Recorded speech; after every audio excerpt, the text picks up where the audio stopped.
Hello, everybody. Welcome to the Smoking Hot Nerds podcast. Is it everybody? It's probably just everybody. my face, right? It's just you right now, yeah. So if you guys are watching on Facebook or on YouTube, I'm this little guy up here in the corner because Skype doesn't allow you to make yourself bigger when there's only two people. I don't understand it. Yeah, we're going to have to get on the Zoom thing. It's normally not a problem, No. but it is a tonight problem. Yeah, it's definitely not a problem because I'm definitely the least hot of the Smoking Hot Nerds, so you may as well put me in all this like little mesmerizing tiny... eye candy too. Oh yeah, it's so mesmerizing. So if anyone listens to the podcast on Spotify or Apple, you'll notice that basically every 2 to 3 weeks you get a drop of 5 or 6 episodes at one time. Yeah, that's not bad though. Yeah, I guess it's not bad, right? Yeah, we talked about. I use it to run with. Yeah. You know, is it a little narcissistic to listen to my own voice? Yeah, sure, absolutely. Yes. But you know, you can cut it up into a nice little half-hour chunk, and then that gets you through about a week, and then that's it. That's all I got. If you're like me and you listen to a lot of podcasts and specifically like I'll listen to a lot of different podcasts, but sometimes I'll just get on one and I will get so like sad when the one I'm really into doesn't have any more to listen to because I've burned through all of them.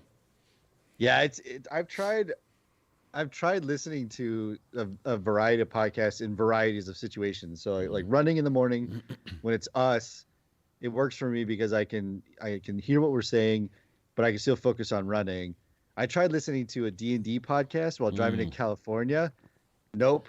Yeah. Didn't work, man. I was so ingrained in what was happening that all of a sudden Andrea's like, hey, you know, the speed limit's like 75, it's right? not this. I need you. Well, no, it was the opposite. I was going like 45 miles an hour. She's so like, into it. Need you to speed up. I was like, I'm sorry. I'm just. She's like, what's a D&D podcast like? Is that you're listening to them play a game, or they're talking about D&D?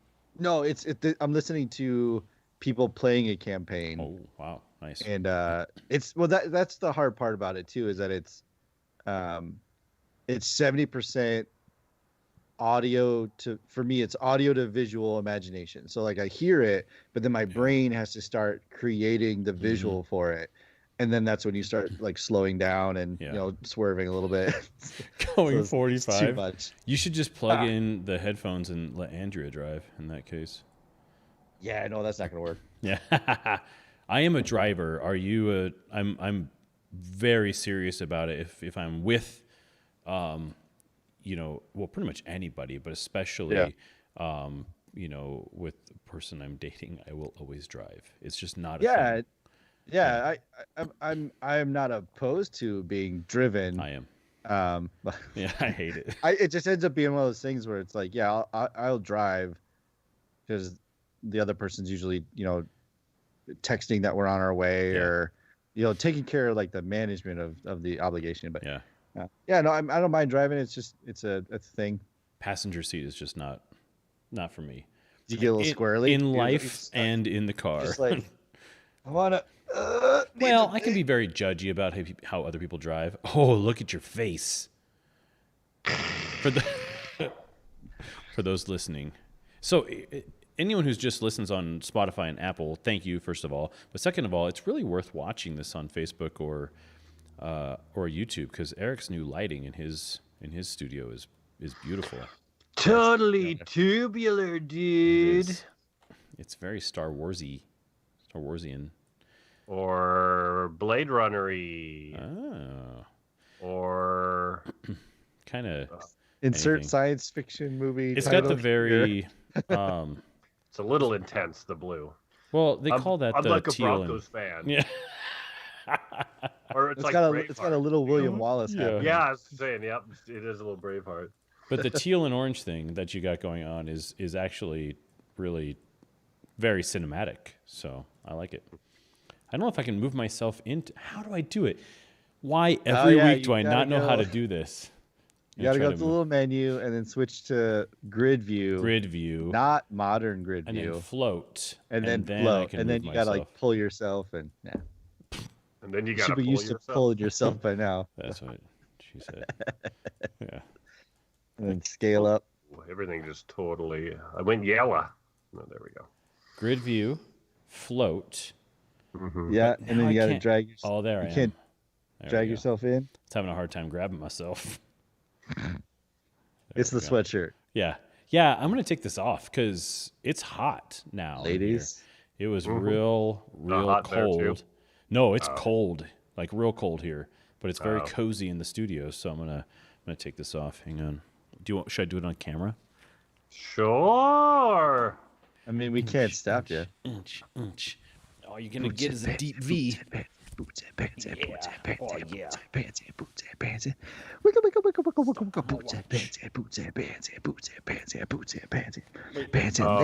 I should be recording. You're not recording.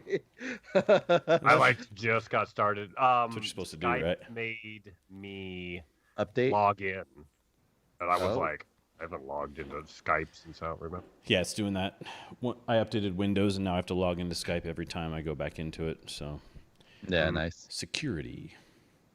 Ooh, I should change my lights to your teal and blue, your teal and orange situation there. Eric, I like it. I've got I got a new light. Did I tell you about that?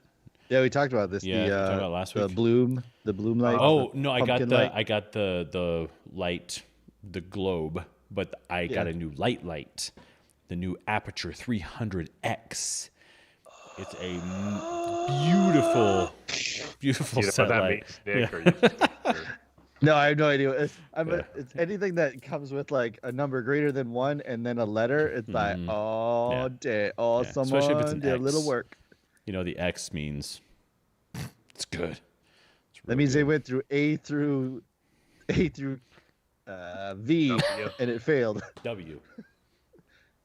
It's like Heinz 57 sauce. You know what I'm always surprised when I go through the alphabet? How early U is, relatively. You want to Yeah. put U at the very end. You're like, yeah, it's transition. It's the transition It's the transition into the end. Yeah, into the end. The U is the beginning of the end. Q it's for the me. great crescendo Yeah. into the. Where like- would you want to put Q? Probably, yeah, like and right be before honest, X. Yeah, right Where do you before want to X. put Q? Okay. Because When you when I think- say it in my head, I rattle through all the way up until P, elemental P, and then it's like QRST. Like, yeah, okay. I always 'Cause like Q- to take a Q pause feels after weird. a P. Good P. Is it? How do you see your alphabet in your mind? Do you see it as a linear structure? I Like, do you see it when Yeah. you're seeing in your brain? Does it go across like letters? like our words? fart clouds. Hey, It's like those gender reveals that start forest fires. That's what they look like. the latest fire was started by Eric's alphabet fart clouds. Oh, I just froze up on myself. Oh, you look good. Right there. Yeah, you're just living in a fart cloud. Yeah. That's How what do I living see on a alphabet? dream was. Living on a fart cloud, and they changed it. Their Living producer on a stepped fart in. cloud, yeah. I think I see it like it's just a letter by itself, and then it's kind of like how an LCD clock, like the numbers rotate, but they stay in place, just like ABCD, like it just rattles through like that. It's very sophisticated. Like it'd be like a slot machine wheel. Hmm. There you go. That's the best way I can think of it. Gotcha. You just live in a casino all day, don't you? Mr. Vegas. In your I've been here for brain. 16 years, Mr. man. Vegas over Actually, here. yeah, I hit my 16-year anniversary here 11 days ago In Vegas, you mean? in Vegas. In nice. Vegas, yeah. Oh, Actually, just did congratulations. our wedding anniversary was last week too. That's right. Happy anniversary. There you go. I'm going to share our podcast here. Let people know that we are live. Yeah, I'm recording. I might also be editing tonight. Some Muppet plane crash action, but I'm here. Jeez, that's amazing. It's coming along pretty well. Yeah. Are you done with all the photography, or are you still I gotta go? still need to do. There's a part where he goes in the bathroom, so it's like a very isolated shot. So I saved that for this Sunday, and then I have little pickups. Like I didn't have him getting on and off a seatbelt, because I didn't make the seatbelt yet. Oh, gotcha. But I'm like, Nice. oh, marker up rubber bands and stick an end on it and use spray paint some buckles. When is Figure it this out. due to be Today, submitted? but Come on. well, yeah, it's due today technically, but it's Yeah. a very free flow. That's great. So like 25th, I'll be done probably. That's That's not awesome. bad. 10 days, that's nothing. Nothing. Coma. Yeah, I'm like, oh, cool. Glad I finished one project so I can keep working 100-hour weeks. Cool. Right. Right. I was But just talking to Nick about how good life is when I've got a couple projects going. But just a couple. It feels good. It's like great. Just kind of have the time to really pay attention to it and focus on it and give it the love it deserves, Good. But yeah. But mine was all about puppies today. I was doing a oh, video for the vet clinic that I shot a bunch of stuff for a few weeks ago. So oh yeah. How many arm and rectum shots were you able to get for the Well, vet? how many? Yeah. I think you should say how many didn't I get? That's Because true. pretty It's much the just whole easy. shoot was just The whole shoot it was just- all City Slickers style stuff. Oh man, City Slickers. It's a great transition because that is a solid 90s comedy, as is this week's movie, Ghost. goes. Would you call Ghost. Ghost a comedy? I would call the hour 40 after the first 20 minutes a comedy. Yeah. Okay.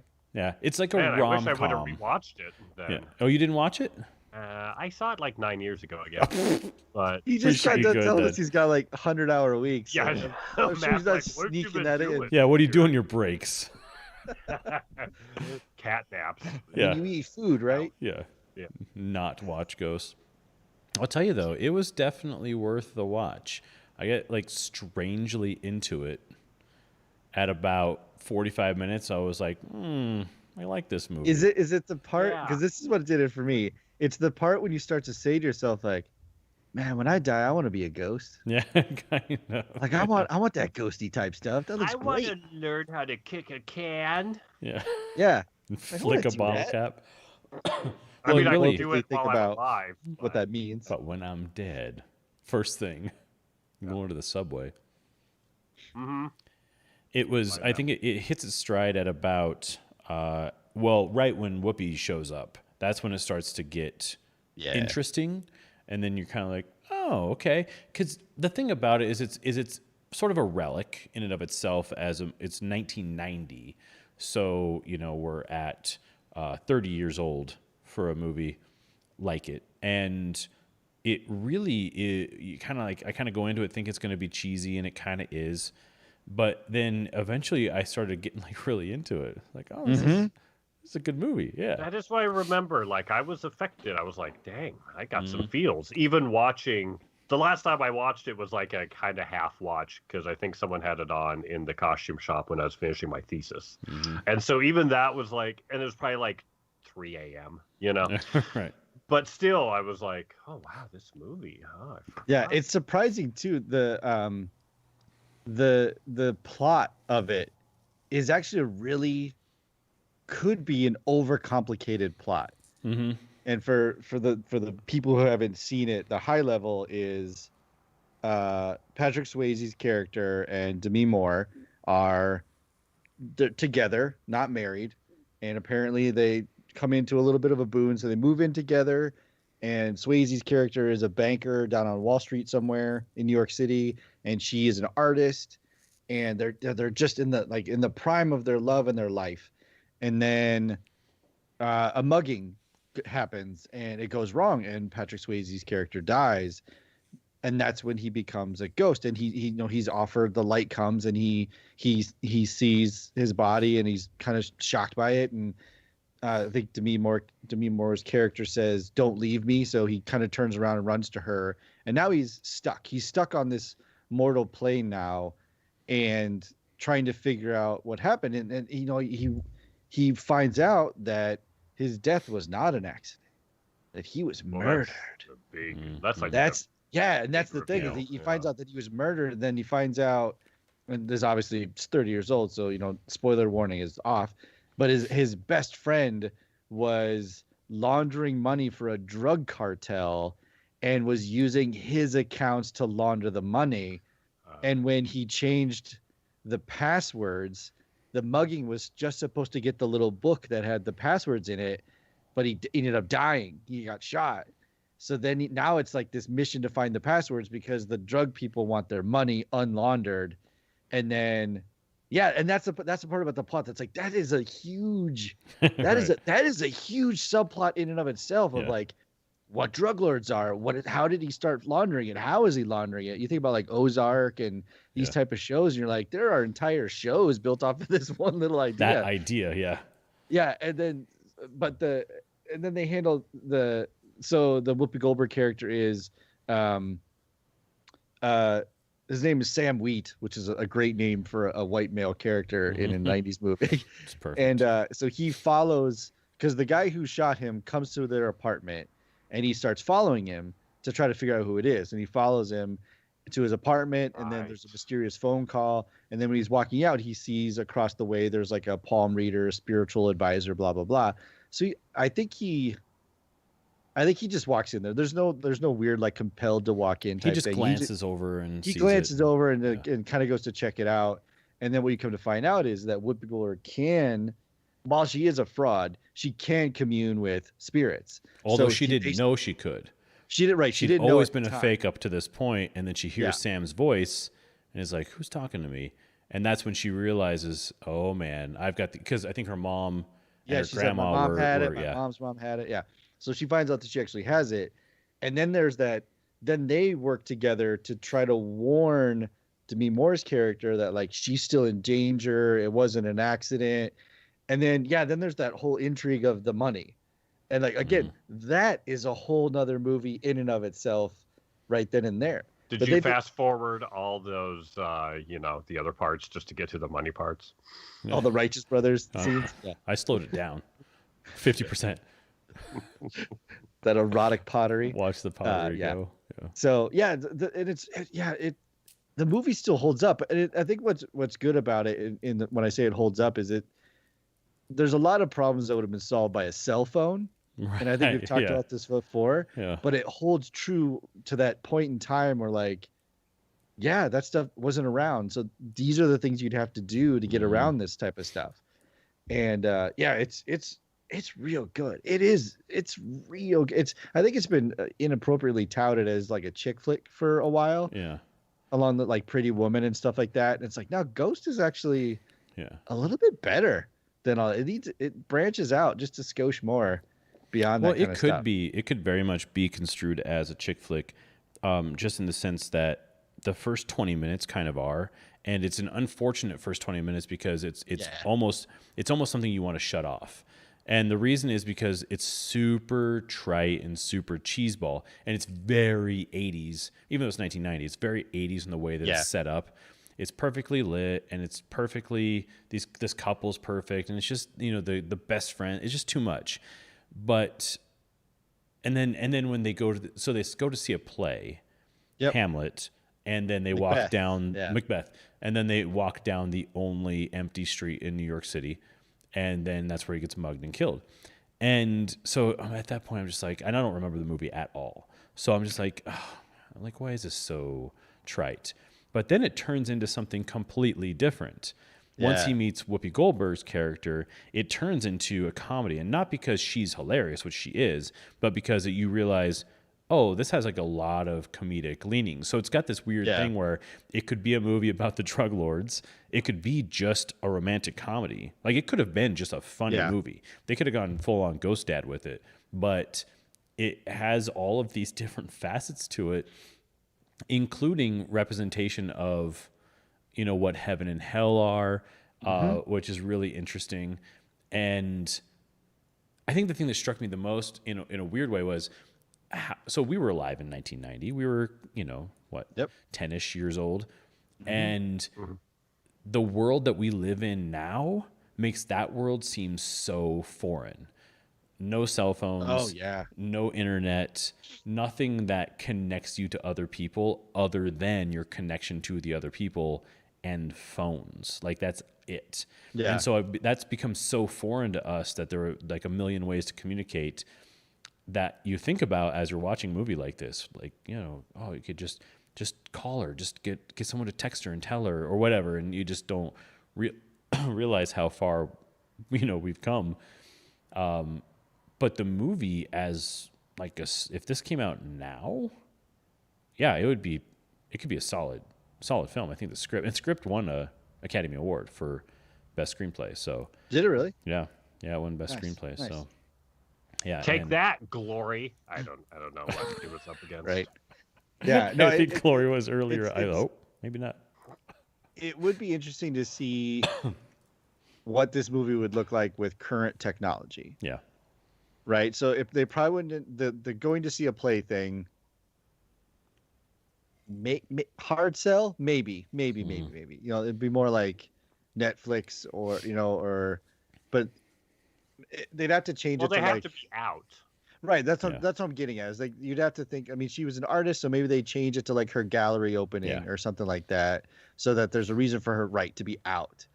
But then the other thing too is like, at the time, New York City in that area was like it was coming up. You know, Yeah. it was being it was gentrified and all that kind early of fun stuff. Giuliani So years, so it was starting to get cleaned up, but it was still Captain Muggy Pants. Like you were getting, there's a lot of violence. And so nowadays, like, I'm not sure where that apartment is. I'm sure somebody could look it up, but that area of New York might be completely different. Well, where they have their apartment now is probably like a $4 million apartment now. Oh you know? yeah, well, yeah. And yeah. that's the other the thing that's great about the '80s or the '90s is like, she's an artist, and I mean, granted, he works on Wall Street, but they bust open this old, like it's a 2-story place that the opening scene is them just like demoing this building or demoing this place and opening up the second floor, and it's probably what, a 4,500 square Yeah, foot it's huge. apartment. Is this monster Yeah. that they open up, and it's like, well, okay, so that's his. Well, because At least he's especially a banker, and it's not like, Right, Oh, what do you? I'm do? an We're elementary both school artists." teacher and a crayon remelter. What? because it was harder to back then, where you just the sheer scope of having to make a movie like that, just camera and lighting wise, you can't shoot it in a studio apartment. Otherwise, you Right. do that, you get Vampire's Kiss. But if you want a movie on this scale, it has to be a huge apartment with Yeah. plenty of space to make it make sense. And and give him a job where you don't really question whether or not he's The finances, he's right? got some money behind him. Yeah, for sure. Yeah. Well, and then the dealing of good and evil and heaven and hell was also just supremely well done. Yeah, it's interesting. Because the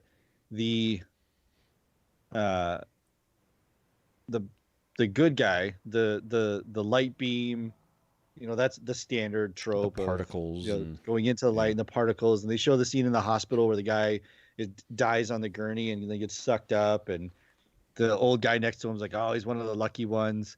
And then he makes a comment where he actually says like, oh, it could have been the other guys. You never know. Mhm. And then so it plants that seed of like, well, I wonder what the other guys are like.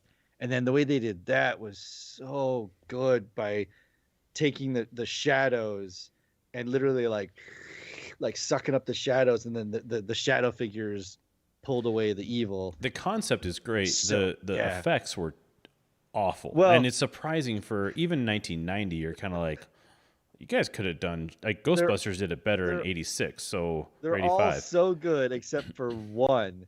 And it's when they're in the apartment Yeah. after he gets stabbed, and it comes up and it's got this like He looks like a cutout face. yeah. It's It terrible. looks like a Just Pac-Man leave it ghost. faceless. Yeah, just leave it faceless. Just make it a creepy dark shadow. Yeah. I don't need eyes and a mouth. That's the only one you were like, that was the intern's day, wasn't it? Okay. Yeah. I remember the little. Is it like full body little guys? Because they're like, "Bah," and yeah. No, they're yanking just and wispy, pulling. but The there's- first but there's- time they just look Okay. like ghosts, like like your traditional blanket over a guy ghost. Yeah. But when his best friend gets But they're sucked black, down to hell, right? It's Yeah, they're shadow. it's more like hands grabbing him in that version. But Yeah. I saw this movie in the theater at the Cover Theater here in Fort Oh, Morgan wow.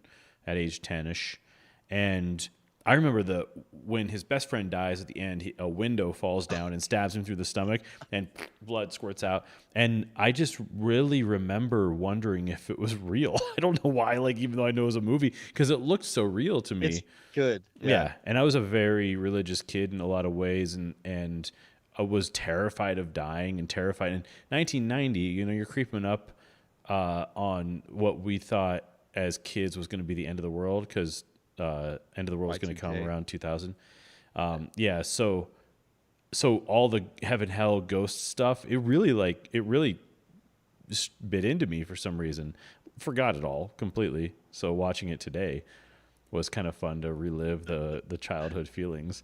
But the first 20 minutes are, if we talk about our favorite and our cringe moments, the cringe moment was the first 20 minutes. It was just so cringy the way that they were together, because they were great. I mean, Demi Moore and Patrick Swayze, in my opinion, had fantastic chemistry, and they were just like really, really great together. But it was a bit too much. Like, you did feel a bit like a voyeur watching an actual couple enjoying themselves over some pottery. They got very affectionate. A couple times you're like, all right, cut here. And the super famous sex scene, not even sex, just a famous scene of them doing pottery together and then them making out, and they kind of have this moment, and it's all like, because you're in it and you're just watching it, like, these guys are, I think they might really be doing it. Like, this might be real. But and then they lay on the bed and he's got his jeans still on. Yeah. So you're like, never mind. 90s. They're fully clothed. Yeah. It's a lot of Laying on foreplay. that Swayze. He's wearing like that long white shirt. Yeah. And they keep teasing, like, maybe there's nothing under there. Yeah, and then he lays her down and you can see underwear and everything, and then he's got his jeans on. You're like, which right, really begs 16? the question, because my first thought was, so in the scene, she's doing her pottery. He comes in from behind her, and he's like, oh, what time is it? It says like 3 a.m. And she said, it's 2 a.m. And like, why did you wake up at 2 a.m. and put your jeans on, bro? Is that a thing in the 90s? I don't know.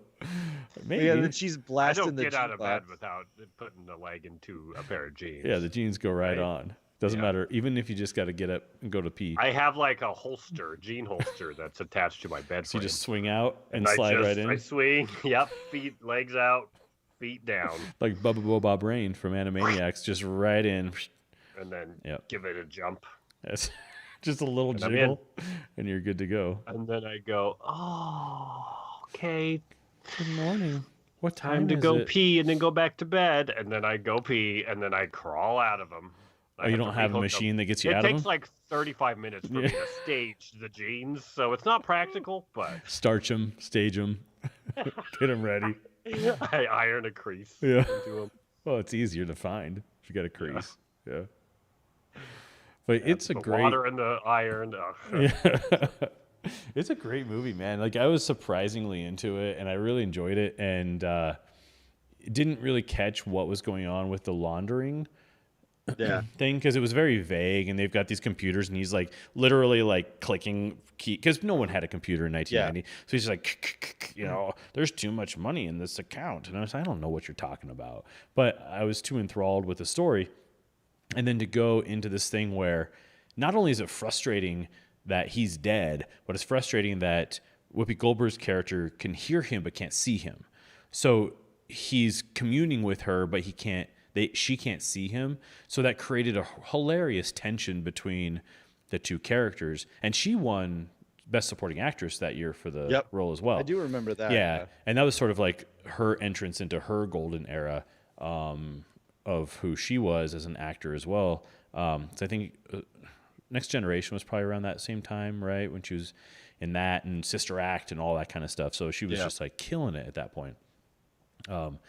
But it's hilarious in certain moments, tense, like when they're in the bank and she's getting the check. So Patrick Swayze's trying to get them to withdraw the money that was laundered so that his friend can't get it.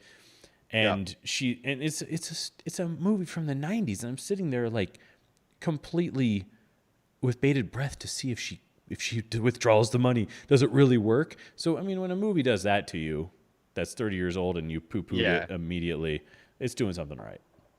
Yeah, no, it's that kind of stuff on first viewing. You forget, you completely forget what's actually happening, because you remember the pottery scene, you remember he dies, you remember when the bad guys die, and then you remember Whoopi Goldberg, but you don't remember the subway, the training thing. But like as far as like the plot, nope. It wasn't until we rewatched it where I was like, oh, that's right. This is all about like money laundering gone wrong. And if you tried to sell somebody on Ghost, they're like, oh man, I'm really into Ozark. I'm like, are you? Well, you got to watch Ghost, man. You want to talk about, it's like, woo. Like, no, you now add Ghost Dad to it. Yeah. If you watch Ghost while listening to Ghost, well, I do too. Yes. Yeah. Yeah.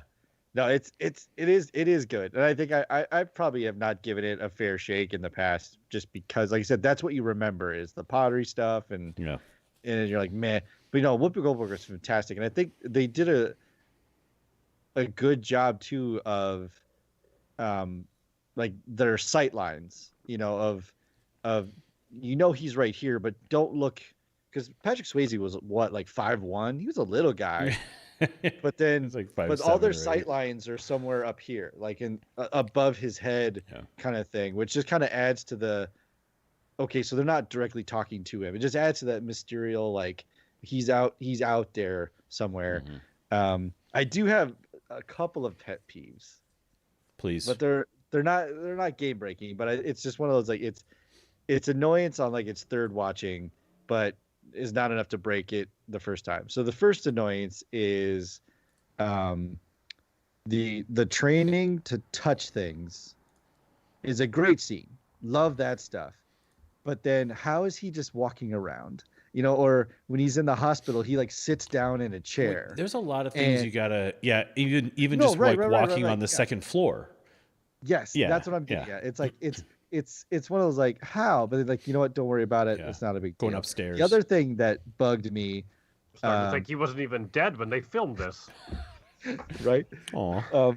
The other thing that bugged me, and it's funny because it's one of my dad's favorite lines in the movie, but it's when he goes back to visit Oda Mae, and there's like a bunch of other spirits in the room now. Yeah. And you can tell that they can all see the people that are in the room. And then that one guy jumps into the body, and the way that the line is delivered is, damn, baby, what'd you do to your hair? And like, you can see her. Right. Like you've made it known that you can see these people. So it's like the reaction of like, I'm only seeing it now for the first time has always, it's a funny line, but it's like, no, man, you were in the room. It's a classic I say 80s again. It's like this classic 80s thing where they had a good line, they had a good idea, and just never took into consideration that was the worst thing to say. How do you get there? Yeah. How do you get there? There's a lot of that in the movie. But like, that's it. Like those are my only gripes, because like the laundering thing in second or third hindsight is really good. Mm-hmm. Like the way that works, like those, that stuff is all fairly legit. The heaven and hell stuff is good. The spirit training montage is it's that good. It's good because the character who trains him is what you come to find out is that everyone is wearing the clothes that they were wearing when they died. So that guy he wasn't like a homeless dude or anything like that. He was just down in the subway, and he thinks he got pushed, which is why he didn't leave. Like why he didn't ascend or whatever. It's because he's like, no, I got pushed. And then he goes into these great lucid moments of walking him through how to like, get it from your gut and all your emotion, whatever. And then he just goes into like hyper paranoid, like who sent you? Why are you here? And like that little like trainer ghost thing is also just a really great character, because it's like they all have this acceptance that they've come into with being dead, like the old guy in the hospital. Like there's all this acceptance, but then there's still like the weird nuance of just people. Mm-hmm. Like, because the old guy's great too, because he's like, oh yeah, no, I'm just waiting on my wife. She's a fighter. Like, Yeah. oh, that's Yeah. dark, man. It is interesting to watch a movie too that's that old, that it's 30 years old, and so the first thing I always think about is they show a cat. I'm like, oh, that cat's dead now. I think about like the animals are dead. I think about the little kids. They're like, oh, they're in their 20s They're all now. adults. Yeah, maybe in their 30s. But it does add a particular weirdness to the movie with Patrick Swayze actually being dead so young. Because he should be in his 50s, early 60s probably by now. So it's weird when you watch a movie like this. It's about death and about dying, and knowing that he didn't die that far after that. Technically, but it's really interesting from that perspective. But it's got quite a cast, like some good stuff. Forget the actor's name now, but he played Milton in Office Space famously. But he's also Stephen Root. Yeah, he plays the detective or the sergeant. Sorry, yeah. But he has an amazing role in Perry Mason, in this first season of Perry Mason. So it's interesting to watch actors at such an early point in their career who are very, very famous and active now. Oh yeah. But then see people like Demi Moore, who was fantastic in the movie, but she doesn't really do anything now, doesn't really act in anything now. It's almost like when you get that level of fame that early, sometimes you don't, continue it or pursue it later. And with guys like him, he wasn't famous. He was doing bit roles for 20 years. And doing a slow burn, the slow climb. Yeah, no, it does make you wonder, like, speaking of Demi Moore, she had a catastrophic rise, like just in this like 80s, like level. Some of the John Hughes stuff, and then up in there, and then like I don't want to call it the pinnacle, but like G.I. Jane, Striptease, and then like took a little bit of a hit with Bruce Willis, and then did like one of the Charlie's Angels movies was like her resurgence, and then Ashton Kutcher was in there somewhere, but then part of it too is like, you must be doing. I doubt she's selling insurance. Like no, she's fine. She producing? She must be fine. I think she's done some producing potentially. But I feel like I've seen her name pop up. If you are selling insurance, Demi, hit me up, because I need health insurance now. So yeah. But there's a point where I guess like it does make you wonder, like, all right, did you cash in enough like $10 million paydays that you're like, I'm good. I don't need to. You would hope so. Out. Like Meg Ryan, you would hope saved her, Sleepless in Seattle money and did something with it, because she's doing all right back then. Yeah, and there was a point in like the 90s where, we watched Nothing But Trouble. Mm-hmm. She was in that. Demi Moore was in a lot of stuff. Yeah. So she's all right, but it's she's all right. Yeah, man. Whatever. So are we gonna talk, since we're on the Demi Moore, that when did Child's Play come out, the Chucky movie? Because I wonder if the producers watched that and were like, how about we take Demi Moore and we make her a little boy? She doesn't look like him. Well, not like Chucky, but she's got little overalls, doesn't she? Haircut. She looks like my all buddy. The time. They took my buddy and went, let's see how pretty you are, Dem. And you pull off looking like my buddy cosplay. Yeah. They definitely was like, how do we scream artist? Yeah, it was 1988. Overalls. My buddy. Yeah, my buddy, definitely. Yeah, 1988. So that would make sense. Was it? Okay. Kid sister. Yeah. Yeah, the costuming was interesting. I love the when Whoopi Goldberg, when Oda Mae goes to the bank as Rita Miller, and just wearing that like crazy hot pink, like super dress. It's so good. It's so great. That like the fashion in and of itself is just bonkers. Yeah, at times. I'm looking through her filmography. Well, yeah, because she's dressed. Her character dresses kind of fun and wacky ways, doesn't she? Yeah. Demi Moore did a Tales from the Crypt episode just before Ghost. I'm curious which one it was. Oh, she was in the one with Jeffrey Tambor. Gotcha. It's interesting. Tales from the Crypt got a lot of famous people Yeah, oh yeah. in it in that point in time. There's quite a bit of stuff going on. I remember the one with what's his name? The little Italian guy from Joe Pesci. Joe Pesci. Yeah, where he gets cut in half because he was dating. The idea behind the episode was he was dating twin sisters, but he was dating them both, and then they found out. So in order for each of them to have him, they cut him in half. Yeah. Nice. Yeah. So good It's stuff. the only way to do it. Yeah. It's like, that's biblical right there. Well, yeah. I think all I Solid. remember Good for from them. Tales from the Crypt is the for Crypt them. Keeper in the introductions, but I don't remember any of the episodes, and I know I watched them. Yeah. Yeah, I didn't see all of them. I just remember the Beavis and Butthead. What the hell? I can't remember what video they're watching, but Beavis launches into, "Here's another tale from my nutsack. Hello, boils and ghouls." Oh man, that's great. So yeah, I mean, if you had watched Ghost in the era of Mind of Nico, Gut Of Reactions, what does it get? territory? Yeah. I probably would have given it, like a 4 out of 5. I think, to be honest. I don't. Are we talking about like if it was released now when I was watching it, or because if it was now, it'd probably be a 4 out of 5. I think back then it might have hit that 5 just for like the special effects The and Oscar nomination. I mean, right, aspect best of it, like best screenplay type thing. Because like I said, the fact that they take such a huge plot idea and boil it down as the underlying nature of it. I mean that's a strong motivator to not to drive somebody to kill your best friend. You know, is Right, it all you're lines laundering up. money for a drug cartel. Yeah. And it's the tune of $4 million, which today would have been like $25 million. Like that's the kind of thing where it's like, yeah, you do some real bad stuff to not screw that up. I would not kill you guys for $25 million. Just so you know. 26 million, Yes. however. 26 Or definitely. Klondike bar. All bets are off. I've seen those commercials. I To know get to how. the center of a Tootsie Pop, I would murder you both. I would chop your head off into bricks. Yeah. I don't want to, but But I got to do it.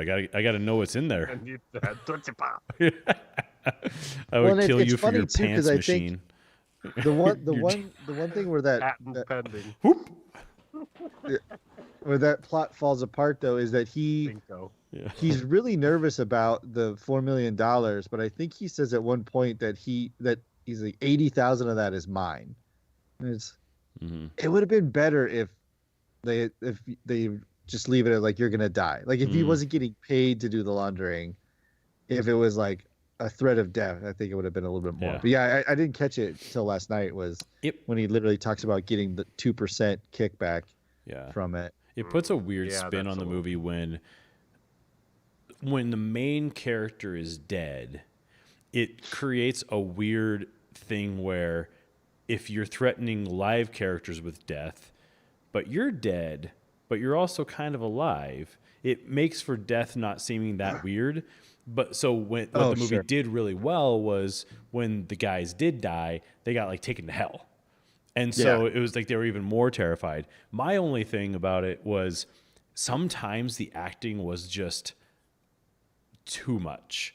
There's like when Patrick Swayze has this beautiful extreme close up when he realizes that he's dead and his facial expressions, I should have screenshot it. It was out of control. Yeah, it was like rubber face wackadoodle stuff. And then he's got a few scenes where he's like trying to punch things, and it's just that there was just that acting school that kind of pervaded through the 90s where it was just too much, where he's like punching like crazy, he's like getting all nuts, and you're just like, dude, dial it back a notch. Like it's subtle. You're on film. Make it subtle. I think part of that was probably a stylistic choice, but I think the other one, I would like to think that the other one was like the special effects editor saying, I just need you to wail around your arms. Don't try to aim for a head or don't try to line it up. Yeah. I just need motion movement. and stuff, and I'll figure it out. Because if you try to like if you try to figure out, oh, he's this tall, so I'm going to aim right at his face. Mm. When I go to put that together, something's not going to composite correctly.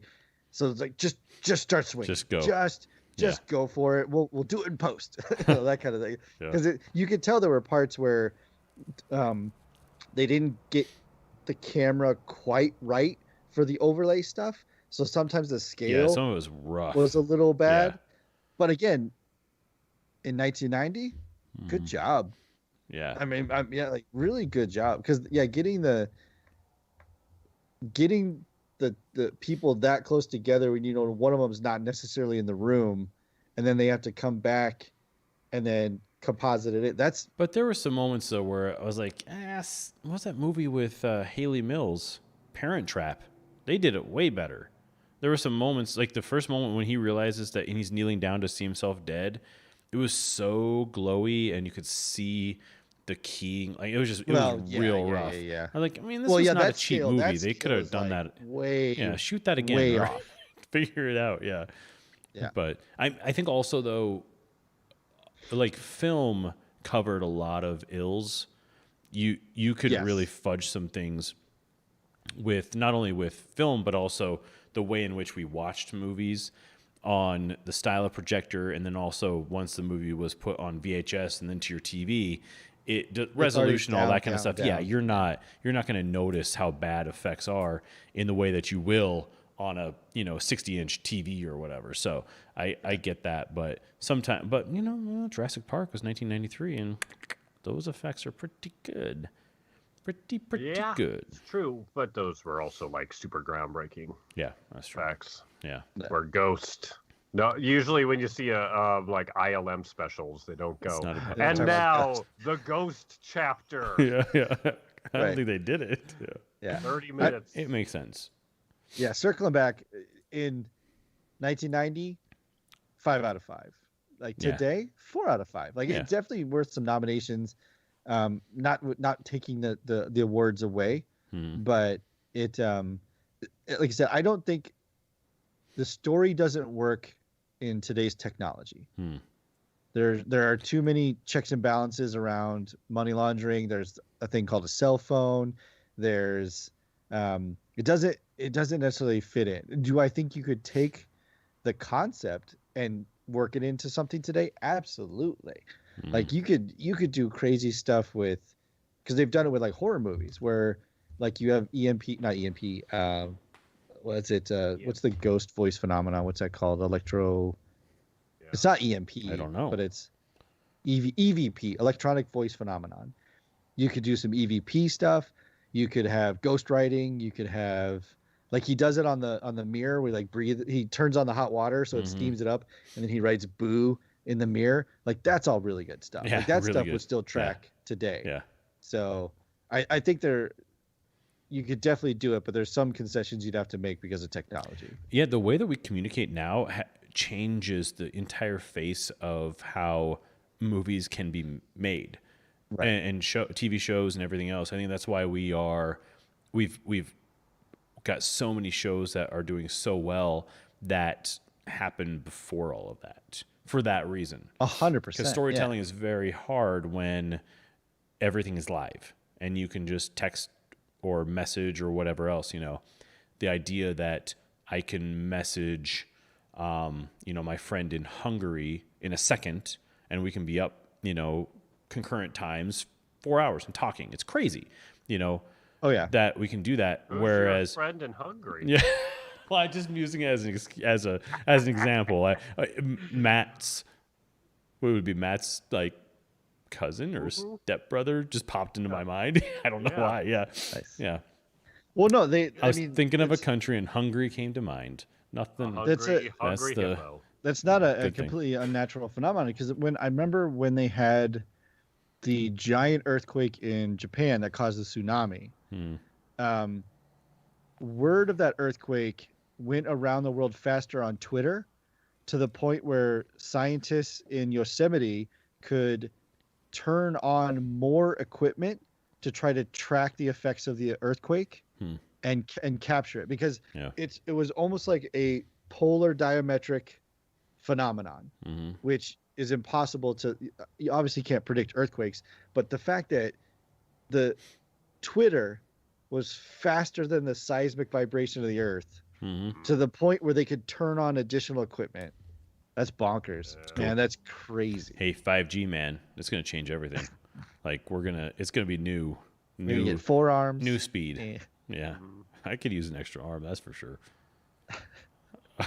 You know what I'm talking about. I could use an extra leg. Yeah.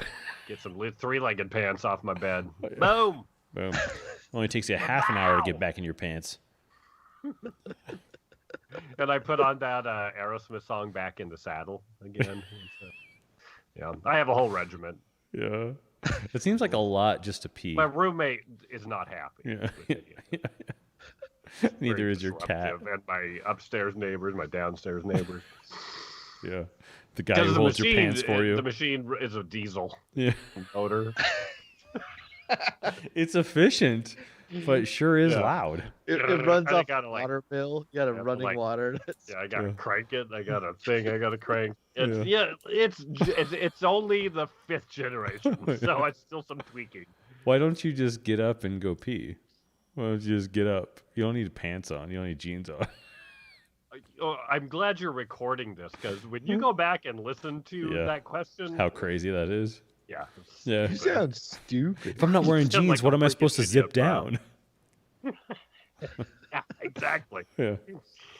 Don't you just love the I'm doing that top button. Yeah, it does makes it what it is for sure. Yeah. That's like 80% of the. You gotta have the zipper panic. You're right. You're like, am I gonna get it down in time? Otherwise, you can't go. Yeah. See, that adds to the tension. I like the tension of going. Am I gonna make it? And oh my God, I forgot to get water into this iron. I got the water, and I gotta put it in the iron, and then I gotta wait for the iron to warm up. Yeah. Well, the modern iron, it boils that water real fast. I mean, look, I know I'm not ready for Shark Tank, but I feel I'm like 8 years out. Of what? From the pants being machine? able to pitch this on Shark Tank. The nighttime potty pants. Yeah. And when they look at you like you're an idiot, you're gonna look at them and say you're the idiot because you don't have this. You're dumb. Machine on QVC. Yeah. Stupid Mark Cuban. What do you know? The NPP, the Old nocturnal mean potty guy. pants. Ooh, I like it. Nocturnal party pants. Ooh. Yeah. TR. TM. TR. TI. Teddy Roosevelt. Total Recall.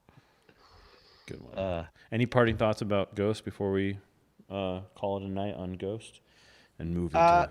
It's if you're with a significant other and they're hard pressing for the chick flick, sneak it in. It's a freebie. It's a freebie, fellas. And it's definitely a shoe in for some sexy time. Because it's like there's something unique about 80s sex scenes. There's what?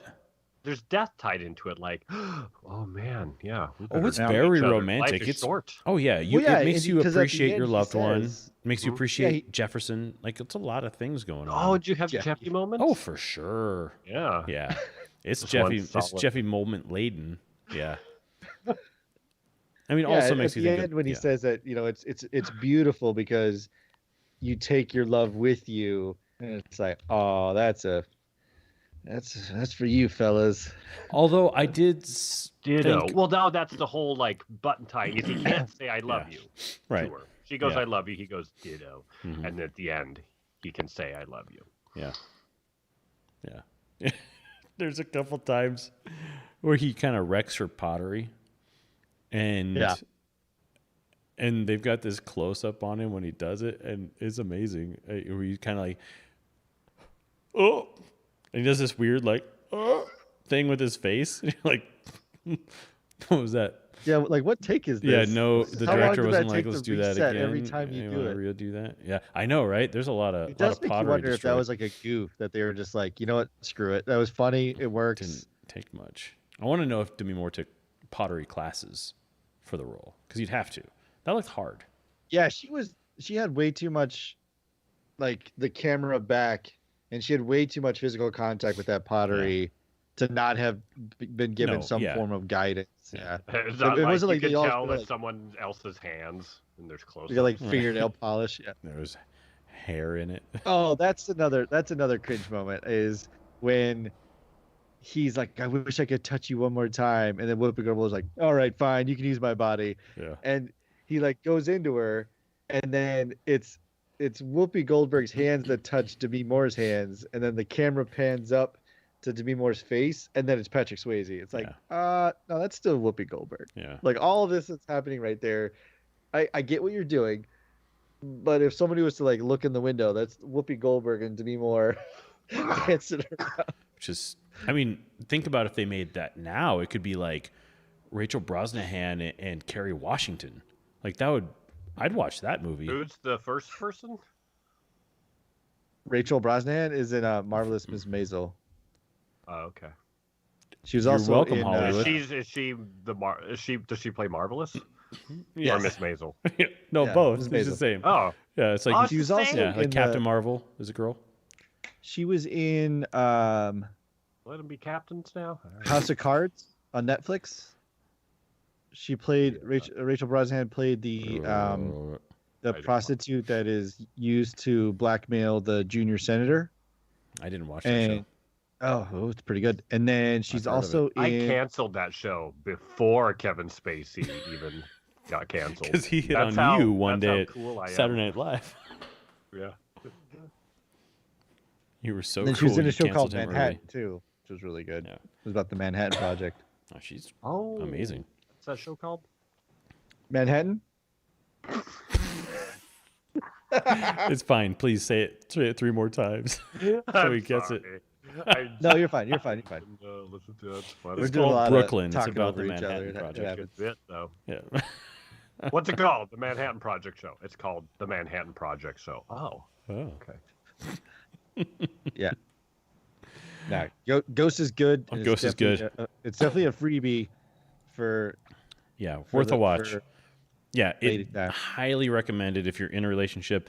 You guys need a next Netflix and chill show. Although you can't Netflix it, you have to rent it on iTunes for $3.99. But it's definitely, I mean, that's $4. That's nothing compared to the return you're going to get on that $4 movie. for a little Little bit of chill, if you know what I mean. bit of Yeah, Oh, could be Chili tomorrow. Willy. Yeah, chili.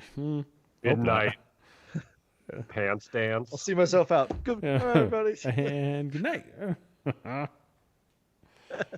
right, folks. Thanks for listening to Smoking Hot Nerds podcast. This episode of Ghost. Stick around for Nerds After Dark, which is coming up right now. It's Nerds After Dark. Oh, I didn't tell you that. I actually sang a version of the Nerds After Dark theme song, and it didn't work out. But there's the intro that we have for the podcast. Yeah. Once it gets to the part where it's like at the end, I did this little thing and I recorded it and I didn't put it in, but where I was like, "It's Nerds After Dark. It's Nerds After Dark," and I thought it was gonna be good, but I was way off key, and it didn't sound good at all. So Did it make Cut you it think out. like, what? Wait, what exactly are we recording now? yeah, I was trying to make like an '80s thing, but it didn't work out. Oh, I got you. It's all right. I need to write down too. We're at 58 minutes.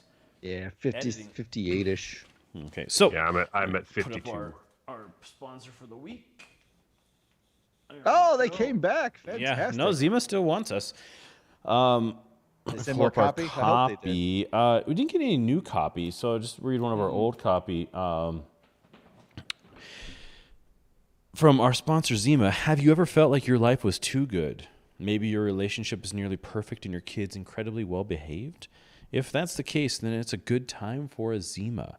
Zima's low-quality grain alcohol is the depressant you're looking for, and at just $5.99 a six-pack at participating corner stores, and probably cheaper if you ask your local retailer if they've got anything special in the back. Zima, your home life will thank you. Oh, Zima. There it is. Zima, official sponsor of Nerds After Dark, TM. which we appreciate. TM. So I got to find out though if we switch to Zoom, do they If do it the reverses? reverse thing or not?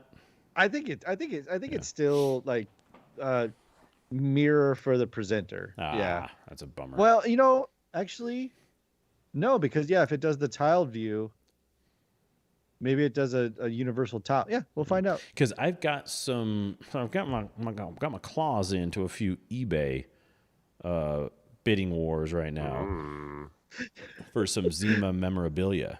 So, okay, I was gonna say, if it's 6 packs of Zima, you don't want at this point. You definitely don't want it. No, definitely not. But we're talking about. I got a Zima bottle that's pouring its clear malt beverage that's lit up. I got a Zima thermometer, perhaps. But Zima, if you're listening, yeah, that's not clear. Butt chug? Yeah. For my episode of Mansers. Thermometer. Did we talk about that last week? That's a rough rectal thermometer. One of those fundraiser ones. It's paper. It's cardboard. I know it doesn't record your temperature. A lot of paper cut. Yeah. So I do have to apologize to a bunch of people because last night I took a photo of the DVD cover of Ghost, saying doing some homework for the podcast. Yes. It was also right next to the Lost Boys. That's called clickbait, and it didn't work. Everyone got excited about. Everyone got so excited about the Lost Boys part. Yeah, that was interesting. We could talk about LB for a skosh, but I do have to apologize to everyone. That was on purpose and trying to drum up some business. Well, are those people listening? YouTube has 2, so hi YouTube. So we'll see. Hello YouTube. Well, hello to everyone watching and listening. How you doing? Hello, Brian. So Brian's not with us tonight. He's working on the show. He's editing on. Top secret. Getting worked to the bone. And thank you for listening and watching. Welcome to Nerds After Dark, the chat show where anything goes. Hello to Friday. Friday, he's always, my friend Friday, one of the most supportive guys we've got on here. So I'm going to tell him hi here on the thing. Oh, I thought you were prefacing the fact that tomorrow was Friday. Yeah. No. And then I thought you were talking about Iron Man, that other voice for Iron Man suit. Is that what it was called? I think it's, it was Jarvis Friday. first, and then Jarvis, and then Friday. Oh, nice. I think days of the week are great for movie character names, like Wednesday. Good one. Yeah, that's the only other one I can think of. So. September. Yeah, that's a month. Oh, that's a month. I'm sorry. You've got your electric pants all twisted up. Mm-hmm. I need to get my pants backwards. Your pants machine's all backwards. Nice. Yeah. But that's what is cool. that? Like That November, right? Cool. January Jones. Oh wait, that's a real person. And also a month. Yeah, not a day of the week. Yeah. May? May is about the closest. April. Yeah. May West. April. May Whitman. Yeah. Good. This is a good episode so far. It's really gone somewhere. So I watched, and I shouldn't have. I watched American Murder this week. It's the Netflix documentary about a family in Frederick, Colorado. Well, the wife and kids disappeared, and so it follows basically it's like a 3-day thing because they figured out that clearly the husband did it after like 3 days. But I didn't know anything because I don't really watch the news and I don't really know what's going on technically. But so I didn't hear anything about it. So it was really, really, really interesting.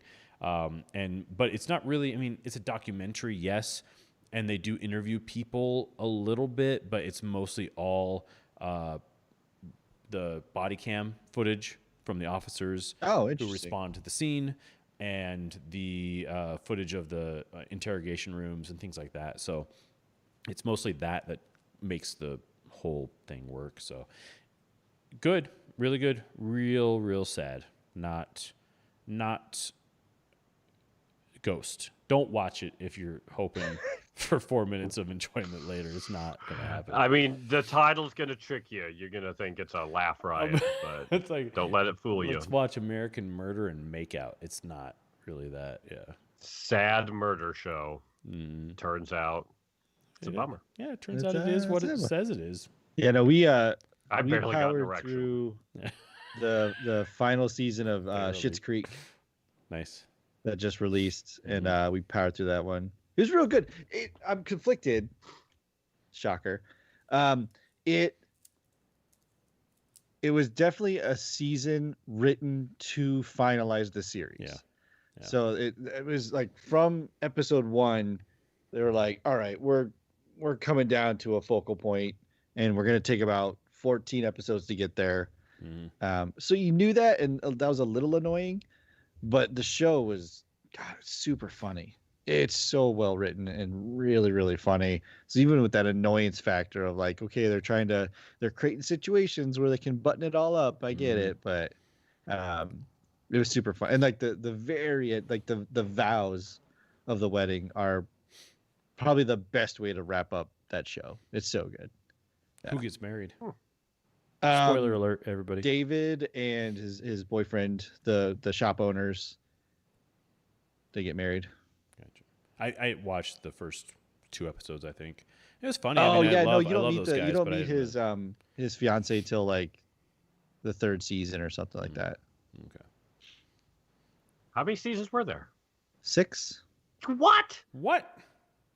Really? There were 6? Yeah.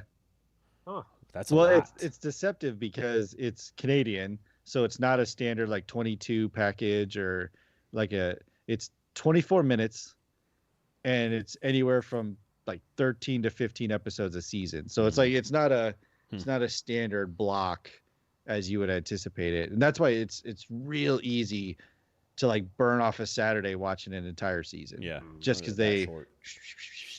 just roll in so smoothly, and they're super funny too.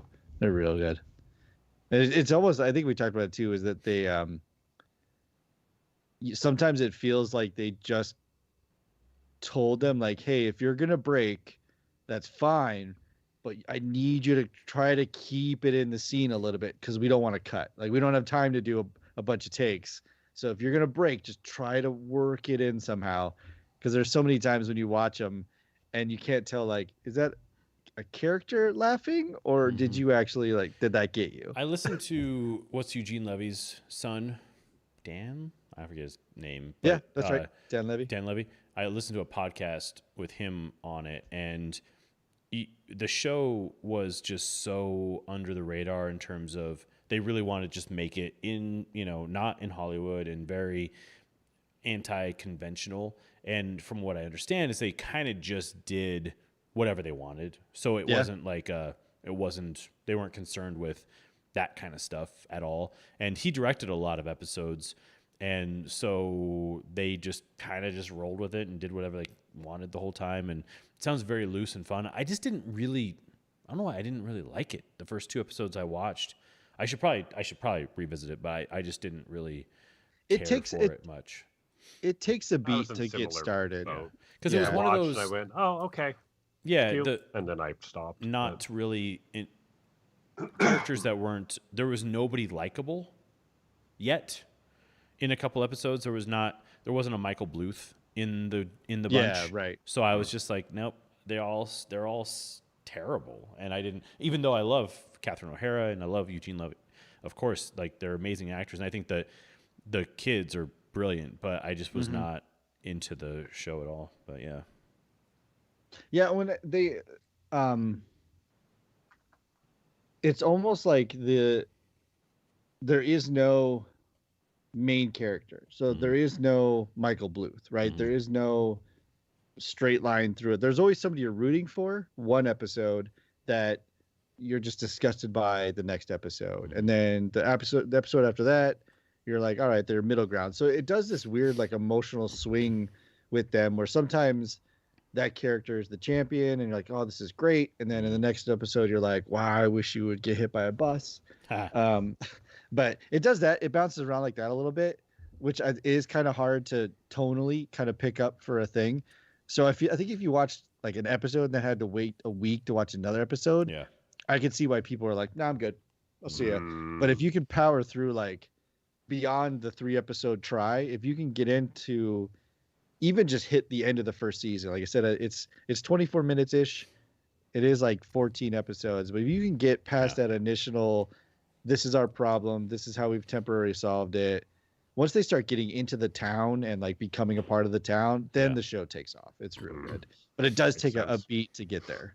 Yeah. You see, there's the guy who plays the, I don't know where they ended up, like the motel area. Yeah.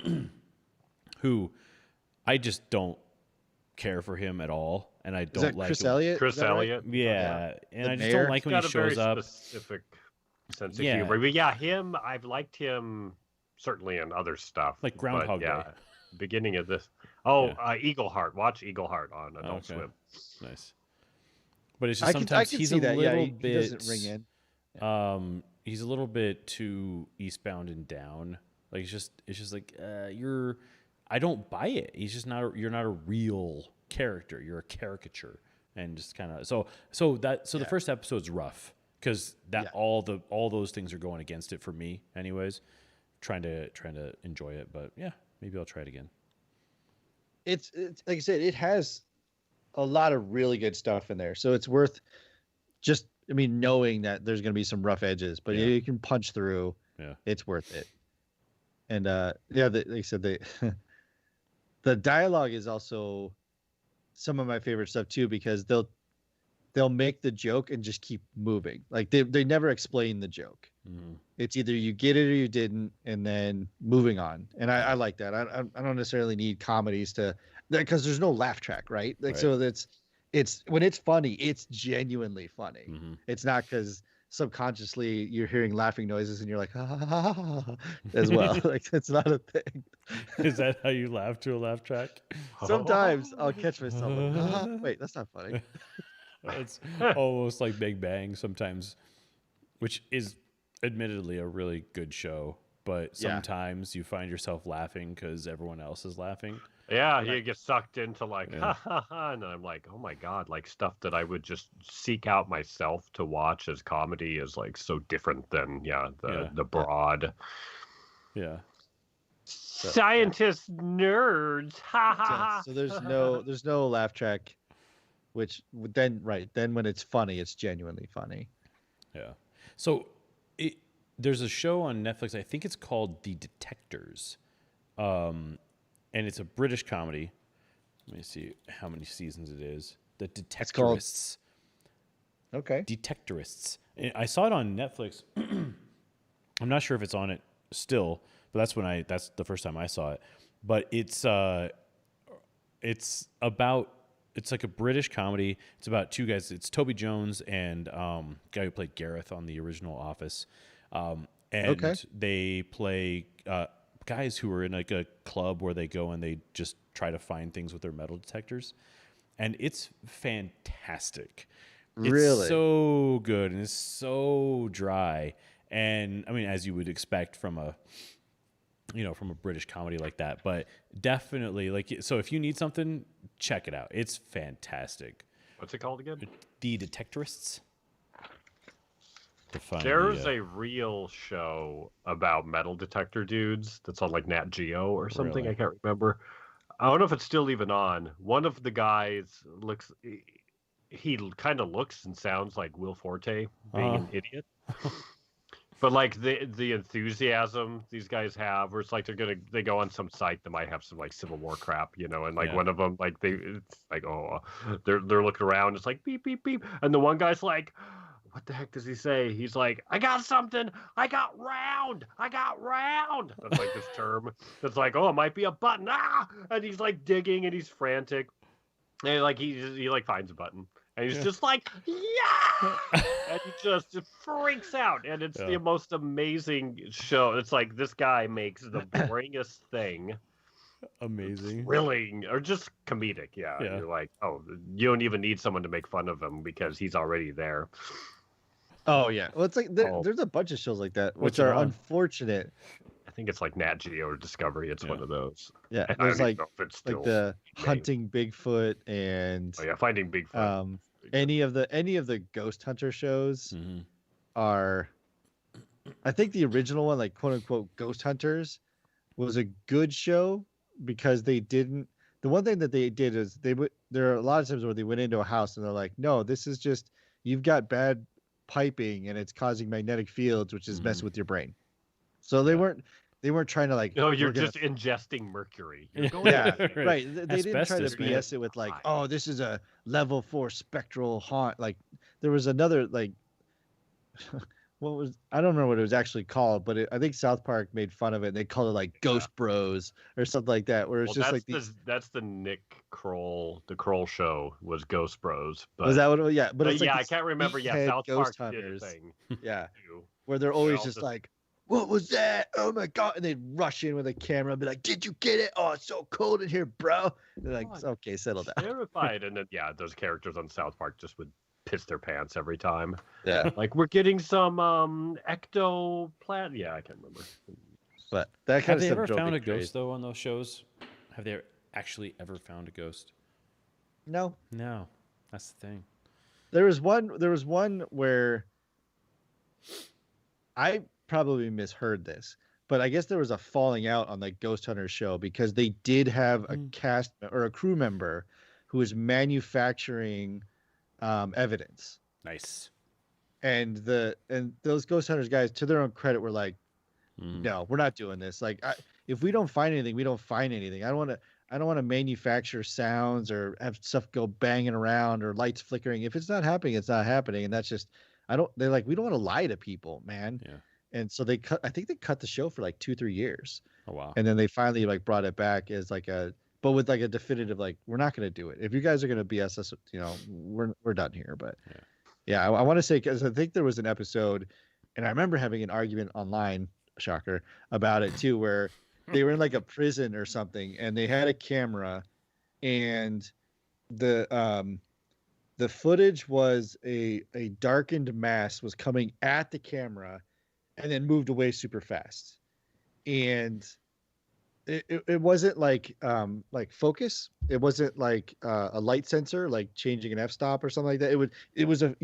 There was a physical mass that started to fill the screen and then quickly disappeared. And everyone's like, it's a ghost. And then it was like, no, that's easy to do with just like a black sheet from Bed Bath & Beyond and a guy running up to the camera and turning around and running away really, really fast. And everyone online was like, no, there's a ghost. And I think that was like the episode where they like somebody was manufacturing experiences. Wow. Did you have an argument with someone online about that? I mean, as much as you argue on Facebook about something. Yeah. Like so all the way. Yeah. So the police were contacted. All the way to cops. Unfriended, unfollowed. Yeah. All that stuff. But that kind of stuff, that stuff those shows were interesting because they took the science part of it. I actually had, so I had a colleague that I worked with here in Las Vegas. He's dead now, but he's not dead. Oh. But he I won't say his name, but he was on a show on Discovery Channel where they were investigating UFOs or the presence and detection of UFOs. And he was brought in as it was like a 3-person team. So they had the host, there's a female host who was doing the research or whatever. And then they had like super aliens are real guy. And then they had this guy who was the scientific, skeptic, or just, okay, you say you found this, let's see if there's a scientific explanation for it. So he wasn't like the debunker of it, but he's just like, no, let's take an honest look at this footage and the sound files or whatever. And it was actually a really fun show because they did take and they gave everything full honest investigation of saying like, okay, we believe you believe you had an experience, talk us through it, let's do it, whatever. I think when the show jumped the shark in like their first season is they were at a mobile home, and the guy told the story of he was sitting on like watching TV and he saw something keep casting a shadow on his TV, and then when he looked out the window there was like an alien head at his window or something like that. So they set up a camera a camera pointed at the window and also the guy and then the TV. And my friend, they went to a shop and bought an alien mask, And like while they're filming the investigation, he went and got behind the window and like popped his head up real fast. And the guy who on the inside was like the super believer lost his mind, just freaked out. He was like, "We got it! Oh my god!" He's rushing out to the camera truck. Did we get that? Did you get that? And he's like, "Oh yeah, we totally got it." Oh, Yeah, man. poor guy. Yeah, it was really great though. But it was a good show. It was just a good show because they gave everything a real shot. You know, they ran video through video filters to see if there were cuts and edits. They ran stuff through spectral stuff to make sure that people weren't like going into After Effects and dicking with the video footage and all that kind of fun stuff. It was really good. But Nice. yeah, anyways, Yeah, those are fun. that's good times. I want to have. I guess this won't work if people don't know the members of Metallica very well, but like a Finding Bigfoot type of formula, just like find every week it's a different monster. Loch Ness monster next week, but it's Metallica are the interviewers going around. And so Hetfield's like, "Yeah, man. Hey, man. Like, just want to know, man. Have you seen Nessie, man? Tell me about it. It sounds righteous." And he's like trying to take it seriously, and Lars is just like in the back, just being like, Are you shitting me? Do you really think that we're gonna find Loch Ness monster? God, you guys are idiots. Hey, where are you shooting from? No, put the camera over. And he's just like a control freak. Yeah.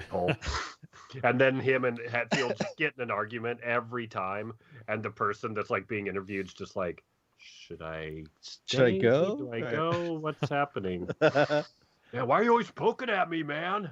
Man, you think this shit's real? Come on. Yeah.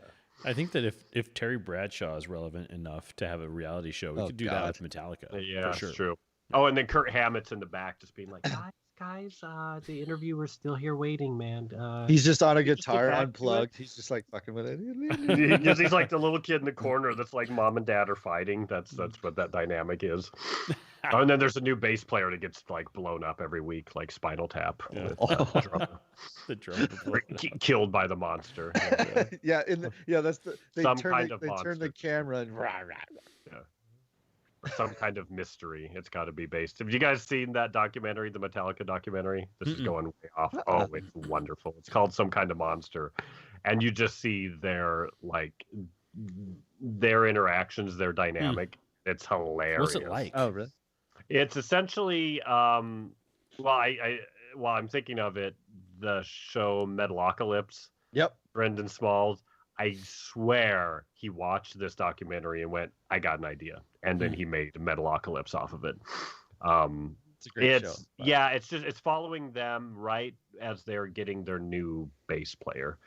Newstead's left the band, and they're like coming to terms with, "Oh, were we assholes the whole time?" Oh. And they're like, they have art collections, and they're like all going through rehab constantly, and it's a trip. And then just those two, singer and drummer just banging heads. Cute. Sounds funny. There's another music documentary that I never listened to the band before this, but the band is called Lamb of God.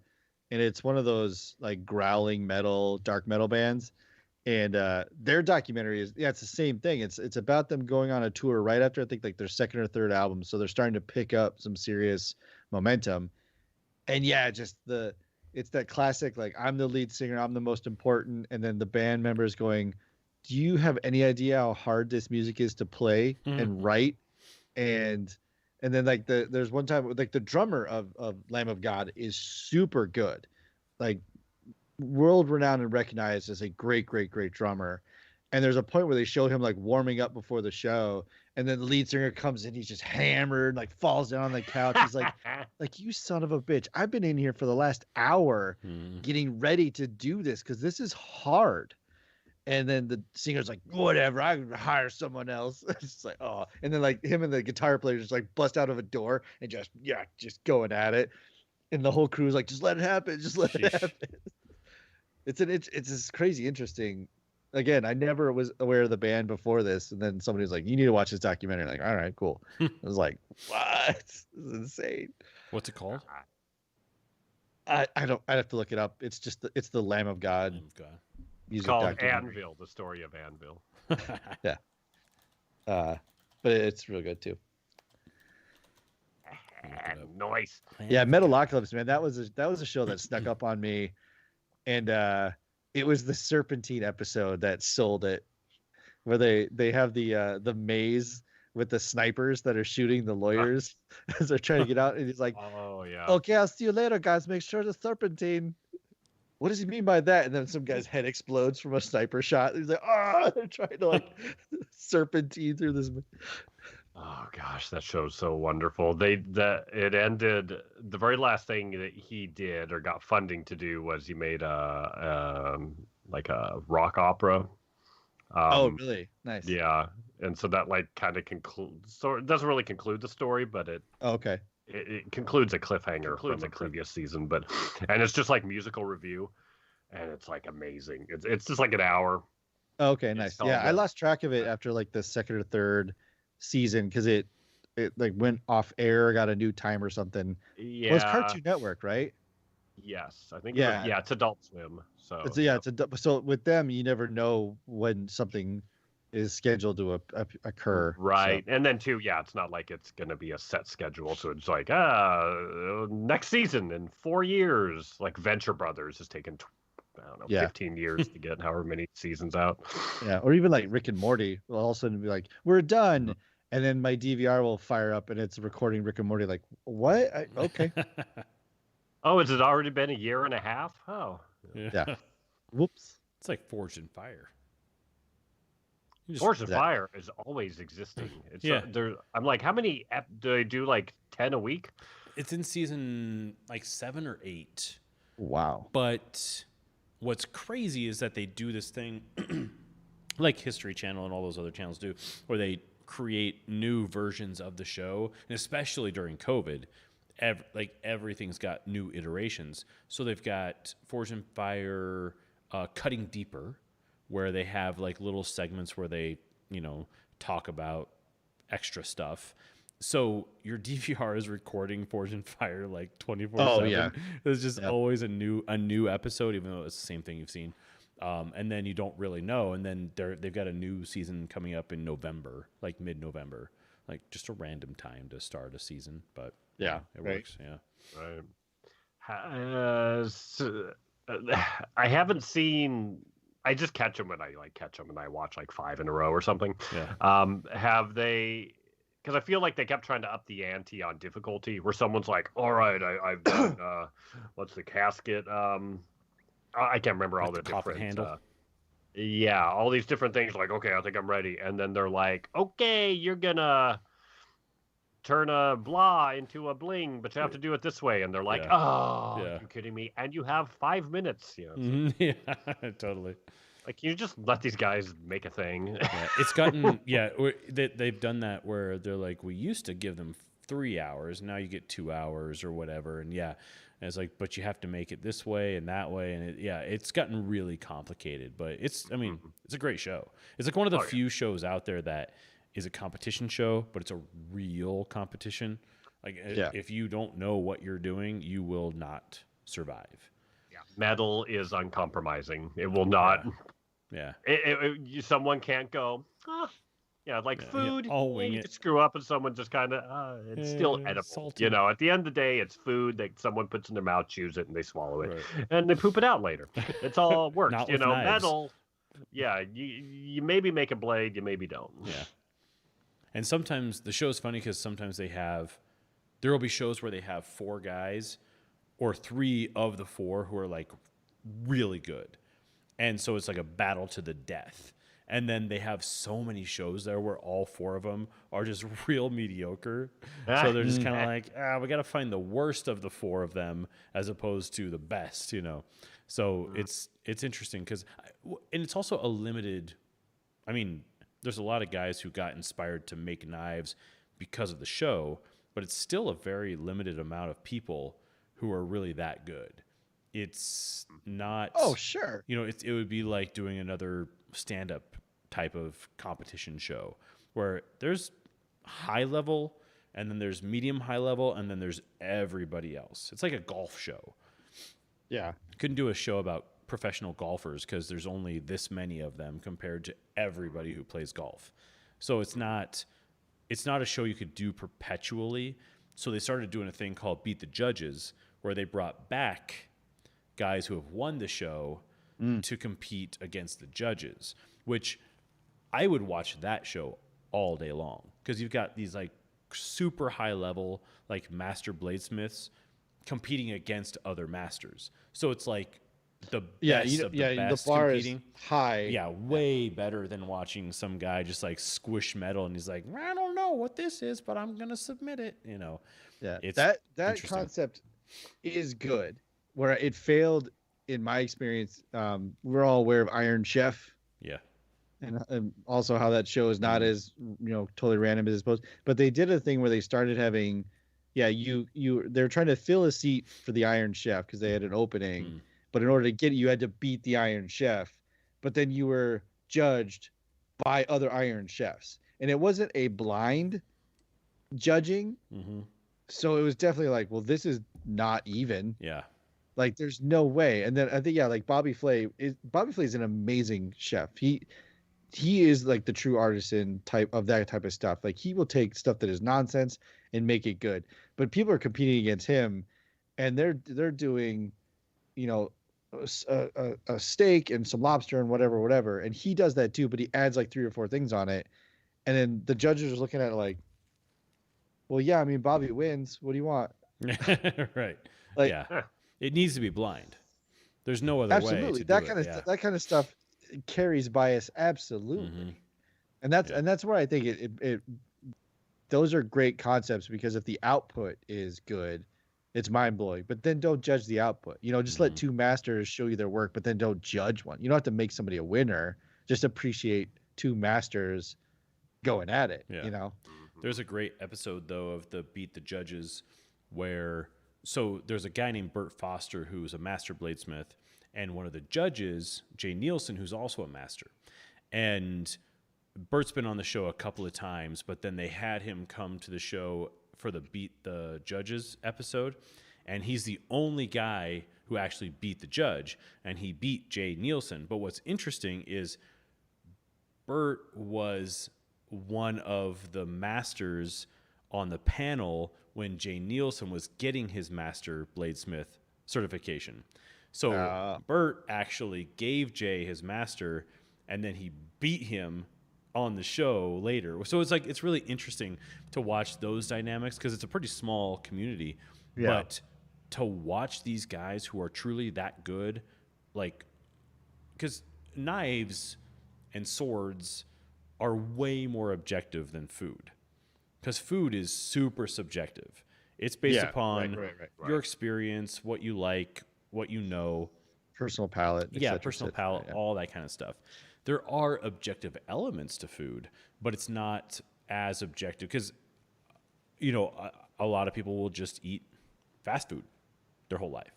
Yeah, right. And think that something high-end is terrible.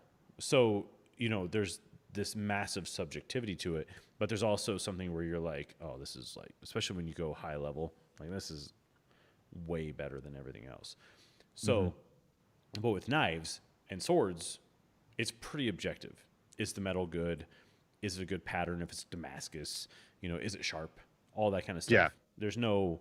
Did it break? Yes. Okay, then it failed. Right. Like, yeah, exactly. Like, well, but it tried real hard. Like, no, it failed. Right. Yeah. Right. It's so colorful. Yeah. No, doesn't matter. It broke. And so you do everything right, and then it's still like, you got a cold shoot or whatever. Yeah, something happened. Cold shut. Yeah. Cold shut. It snaps in half. Yeah.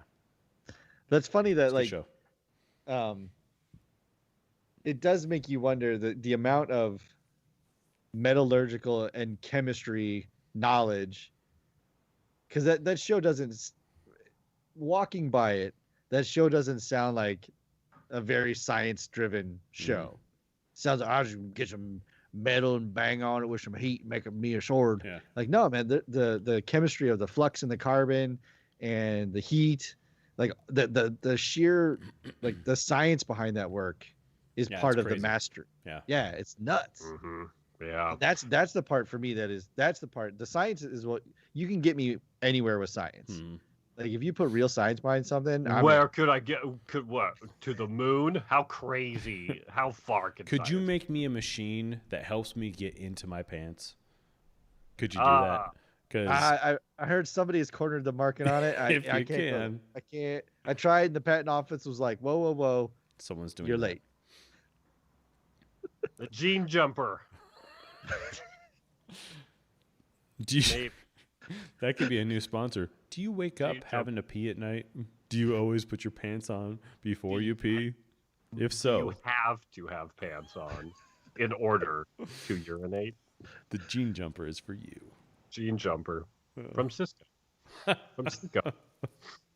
New sponsor. It's not the. It's no poop tube, but but it is. Nothing's the poop Nothing's tube. the poop tube. So speaking of, I did get an email just before we started, and it was a potential new sponsor.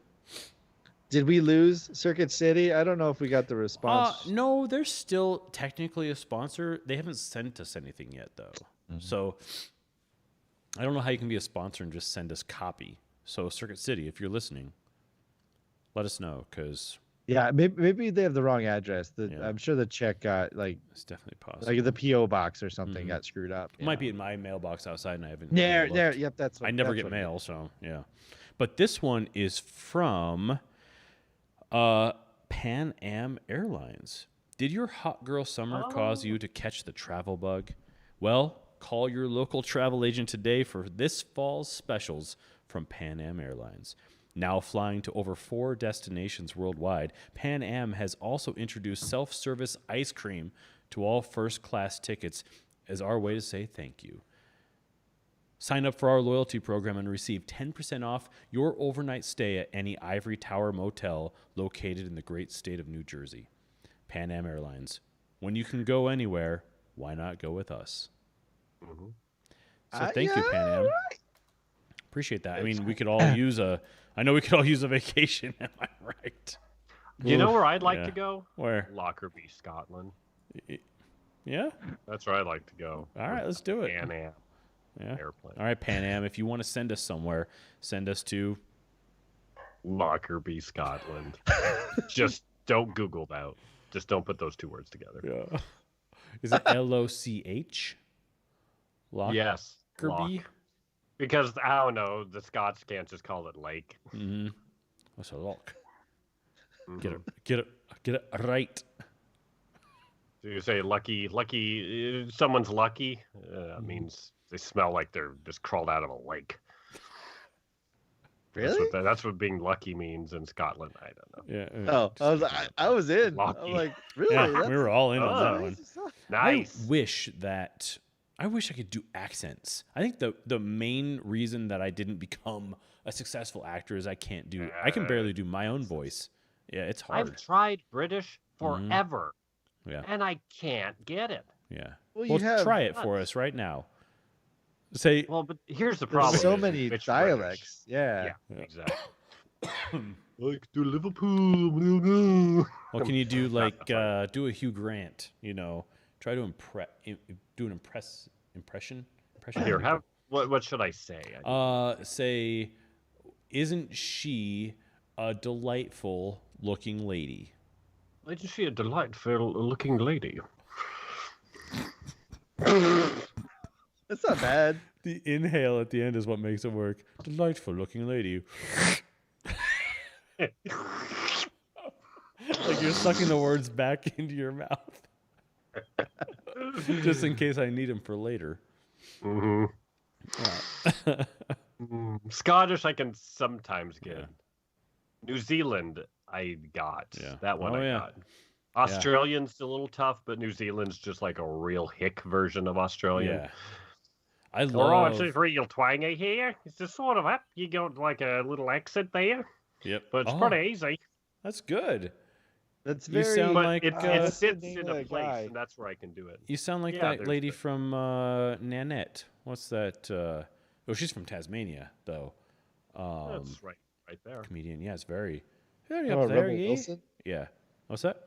You talking about Rebel Wilson? No. She's a comedian. I forget her. Oh. No, have to she's look her up. funny. No, Yeah. just Funny. joking, Rebel Wilson. I love Australian though because there's so many R's in places that just shouldn't be. No. Your pants are still on. Right. There's like just all kinds of weird R's. Yeah, if you go there, which been there, the after a while you're like, why are there Really? so many R's in your words? Yeah, Hmm. yeah. It's no. No is not. If you say oh no, it's not oh no. It's oh no. It's really weird. Some very. Is that just like in the Sydney area, or I don't know. Everybody I talked to had a very strange in their. Everybody had Yeah. a. Everybody's got an error. I think Margot Robbie just broke up with you? Nah, she'll never break up with me. Yeah, she knows what she's got. Yeah. A guy who can do a really good Aussie accent. Although Margot's is like she's broken the mold a little bit. I think when a person gets on a certain level, they start to kind of edge their way out of the certain aspects of their accent. Like Brian Cox, he's a Scottish guy, but you would think he's just British because he had a really heavy Scottish accent when he was younger.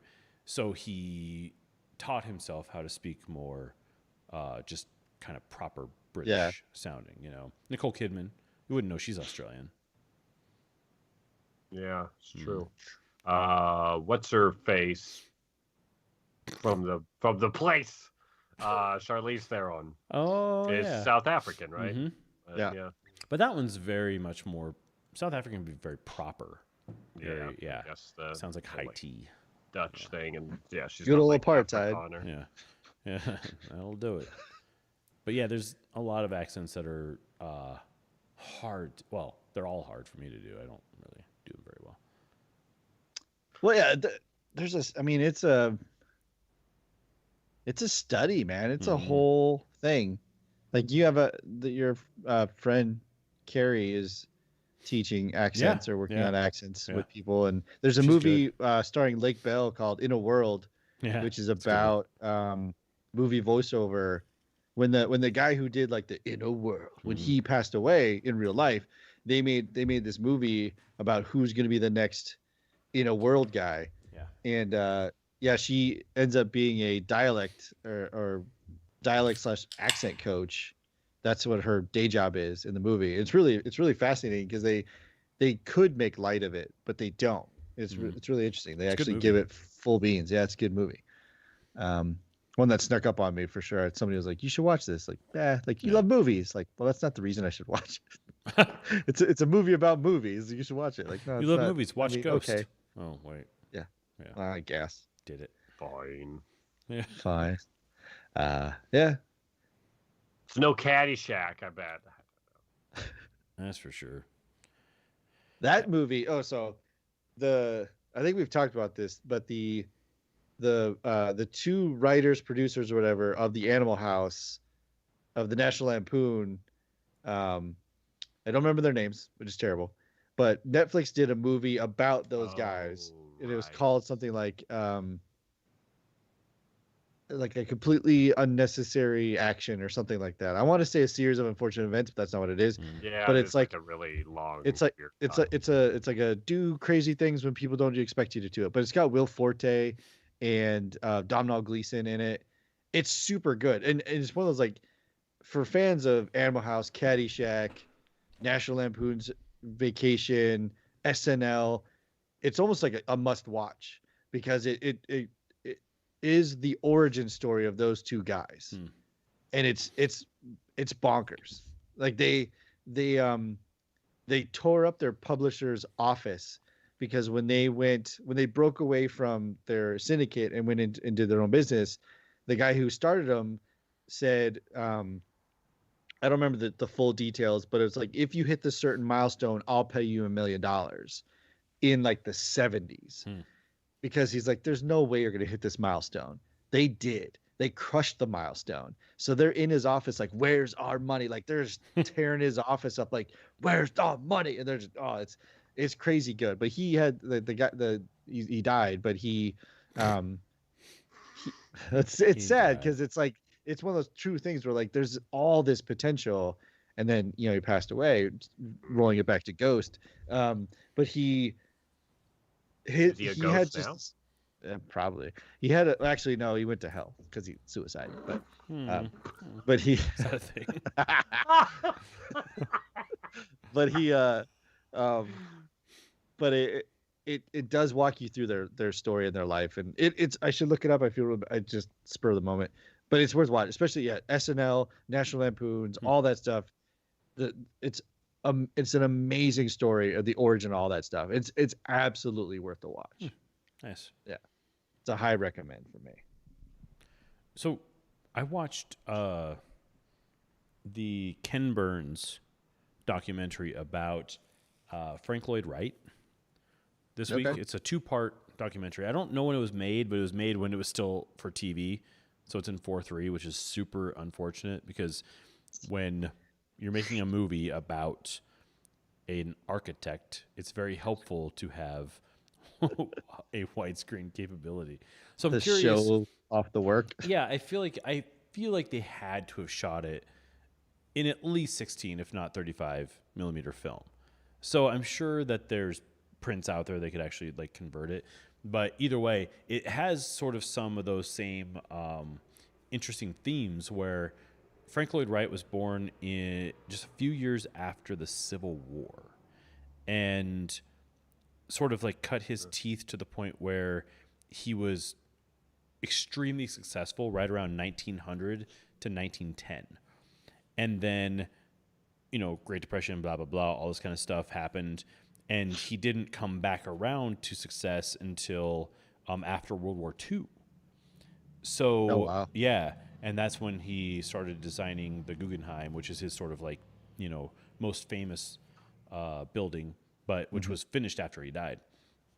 But that was sort of the thing about it was a person who, living up to their actual potential, he could have, well, he is. I mean, he is arguably like probably one of the greatest architects of all time, in the sense that he created an entirely new system. A movement, right? He created a movement of design.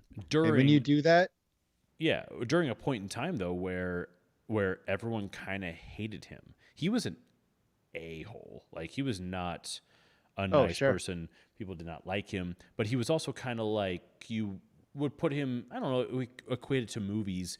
He would be like an M. Night Shyamalan, where M. Night comes along and makes Sixth Sense, and we're all like, what? This guy exists. He's He's brilliant. Yeah. And then he follows it up with whatever that movie was with Marky Mark. Yeah, the trees or whatever, and you're just like, wait, what? The poop that took a pee. Yeah. Yeah.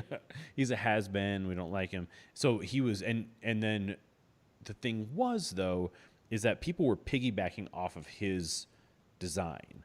So he created what sort of eventually became the mid-century modern sort of look, the sprawling ranch and all that kind of stuff that we love now. But then people were creating this modern architecture in Europe and stuff like that he hated. So like flat roofs and all that kind of stuff that we love about him now was not really his thing to begin with.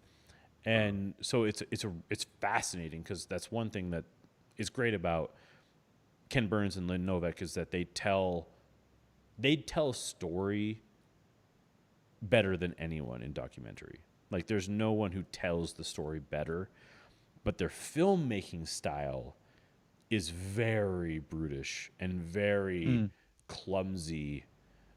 Well, I wouldn't say clumsy. Maybe it's just very basic. They don't. There's do a lot no of cuts. frills.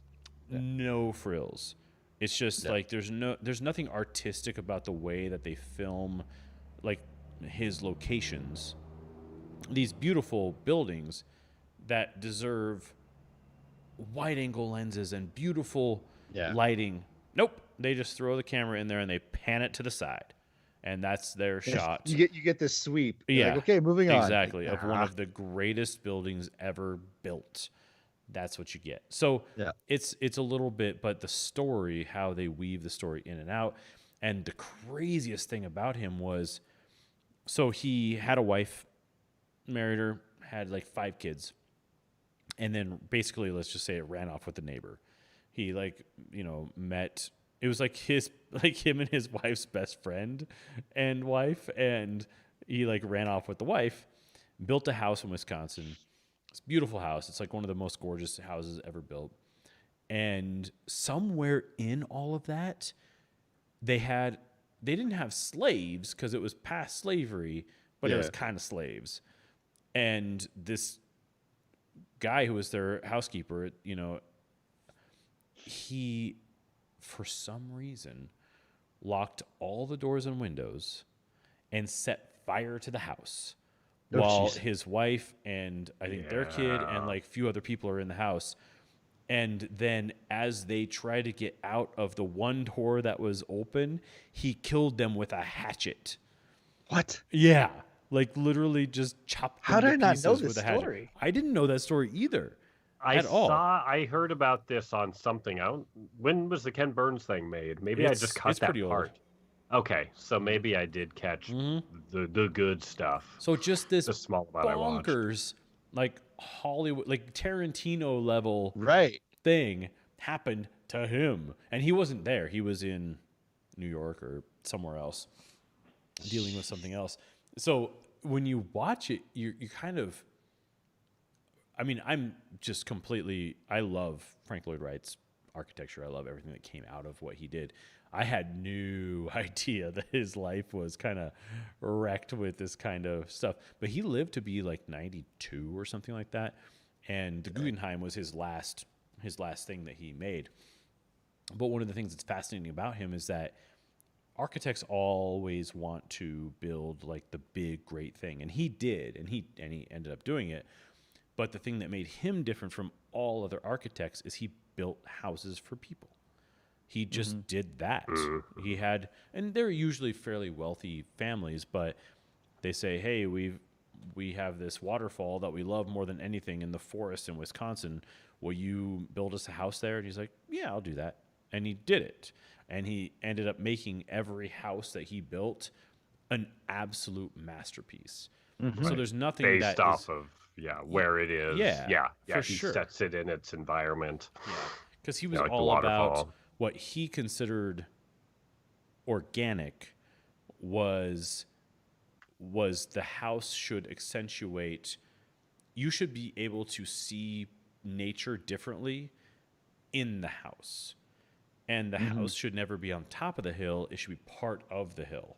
And so that was sort of his thing. So overhangs and windows and things like that physically framed aspects of the hillside or of the trees or the far off mountains or whatever it was. So everything was always sort of designed to accentuate the nature around him, which is just, it's crazy. This stuff is amazing. I always wonder with people like that really push their given job set forward in a new direction, if they have to be assholes, if that's like a prerequisite that's like they have because they're pushing, they're forcing in a new direction, and it's like it takes that person, that type of person that's going to be like, no, this is what I want, and I don't care that you can't see my vision, so I'm going to be terrible about it. Yeah, I think so. I mean, that was the, not the hard transition, but that was like the point of the movie Whiplash. Was that the director heard the story of the trumpet player or guitar player or whatever, that if the director hadn't thrown the chair at him, he wouldn't have strived to got better, and now he's the best whatever in the world.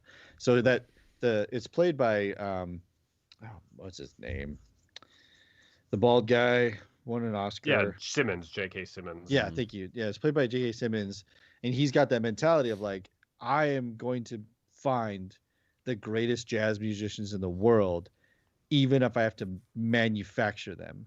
And so he takes that as his right to treat people like garbage, because if you're the greatest, it won't bother you.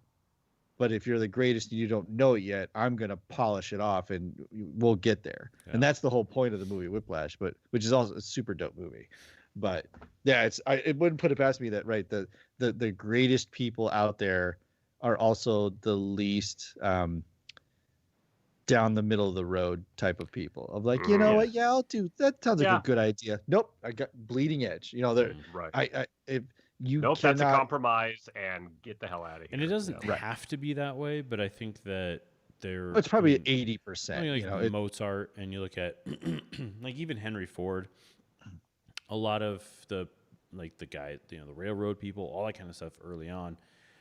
Steve Jobs, we're Yeah. just not, because they're completely non-compromising on their vision. And I Right. think and as you climb the ladder of success, and as you have more and more people telling you yes, it's harder and harder to take no for an answer. And it's harder and harder to not, to concede your vision, I guess. Yeah. Well, and yeah, I think in the Steve Jobs movie with, Fassbender. yes, Mhm. there's the point where he's Did you say releasing, Assbender? yes, The last where he's Fassbender. releasing Michael Assbender. That's the adult the, version. I can't remember what the name of the unit was, but he was releasing the competitor for the Dell or the Intel, and the engineers are like, it doesn't work, man. The code doesn't compile. We don't know what to do. He's like, I don't care. There's 10,000 people out there. This is happening today. I'm selling it. Just get me something. I don't care what it is. Make it happen. And he goes out there and he talks about it. He sells it, and it's amazing. And like, they don't even run a program because the software literally doesn't even compile. Mm-hmm. So it's that kind of thing where he's like, I don't care that you can't get it done. This is happening. Mm-hmm. I'm not going to be like, well, let's see what you could do. No, it's either you do or you don't. And if you don't, that's fine. I'm still going to do it. Yeah. So Well, it does take that mentality. Yeah. According to the book, which is what the screenplay was written off of, it's an Aaron Sorkin screenplay, but it was based on the biography.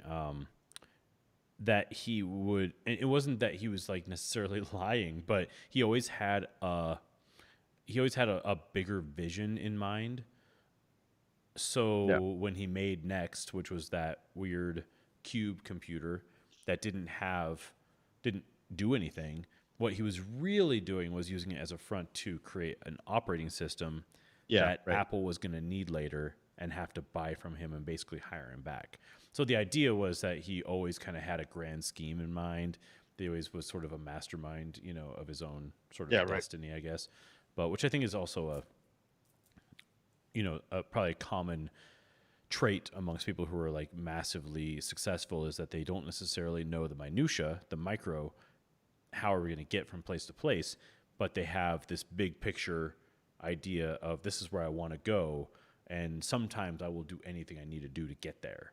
Oh, 100%. Especially anytime you talk about innovation, innovation does not survive when you make marginal compromises. That's not innovation. That's just going with the flow. Yeah. Like that's the opposite of innovation. So yeah, there's a point where it's like, nope, I don't care. It doesn't work. Too late. Right. Moving. I'm past it. I'm 2 steps beyond this right now. So it doesn't work. Fine. These people don't care anyway. Moving on. Like just punch forward. Keep pushing. Yeah. It's interesting too, because I was trying to think of outside of technology, what other industry carries that type of mentality? And I can't think of any. The circus.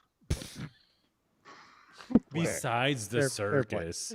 I mean, obviously, it's circus. Circus delay. But like, I was trying to think about like Elon Musk. Like, nope, that falls under technology. Yeah. And it's funny too, because even if you were looking at the world of like now, like these like virologists trying to figure out vaccines for COVID. Yeah. I doubt there's some like hot shot. I don't get an Elon Musk virologist mental image of some guy who's like, just throw some peanut butter in it. Pew, pew, pew, pew, pew. Like he doesn't have these crazy ideas about like, well, I'm gonna put it under a UV light and then I'm gonna send it to Mars, and when it comes back, vaccine. Like the Elon Musk thing is funny because he's a guy who has a ton of innovation and is going to when we are 90, we're going to be living in a world that he highly influenced in the way that Steve Jobs did. Absolutely. We might not all be driving Teslas. We're all going to be driving cars that were designed off of his genius. But then he also makes flamethrowers for no reason. You know, so there's that. What I like about him is that he also is like, yeah, I made a flamethrower. It was a terrible idea. I don't know why I did that. I told people not to buy it, but we did it. And I think it's great. Yeah. Not a lot of people will have that level of sense of humor about them, and also the ability to, because the thing about Tesla, about the company, is it's not a profitable company right now at all, like by any stretch. Yeah, no. Because they're digging holes underneath LA to make, you know, high-speed tunnels. But the thing is, they're laying the groundwork for innovation that's going to change the way that we travel. Yeah. And Well, to change my the way that we favorite. communicate. You know. Speaking of that, my favorite thing about when they announced the Model S, the $35,000 version of the Tesla, you can look this up. It's awesome.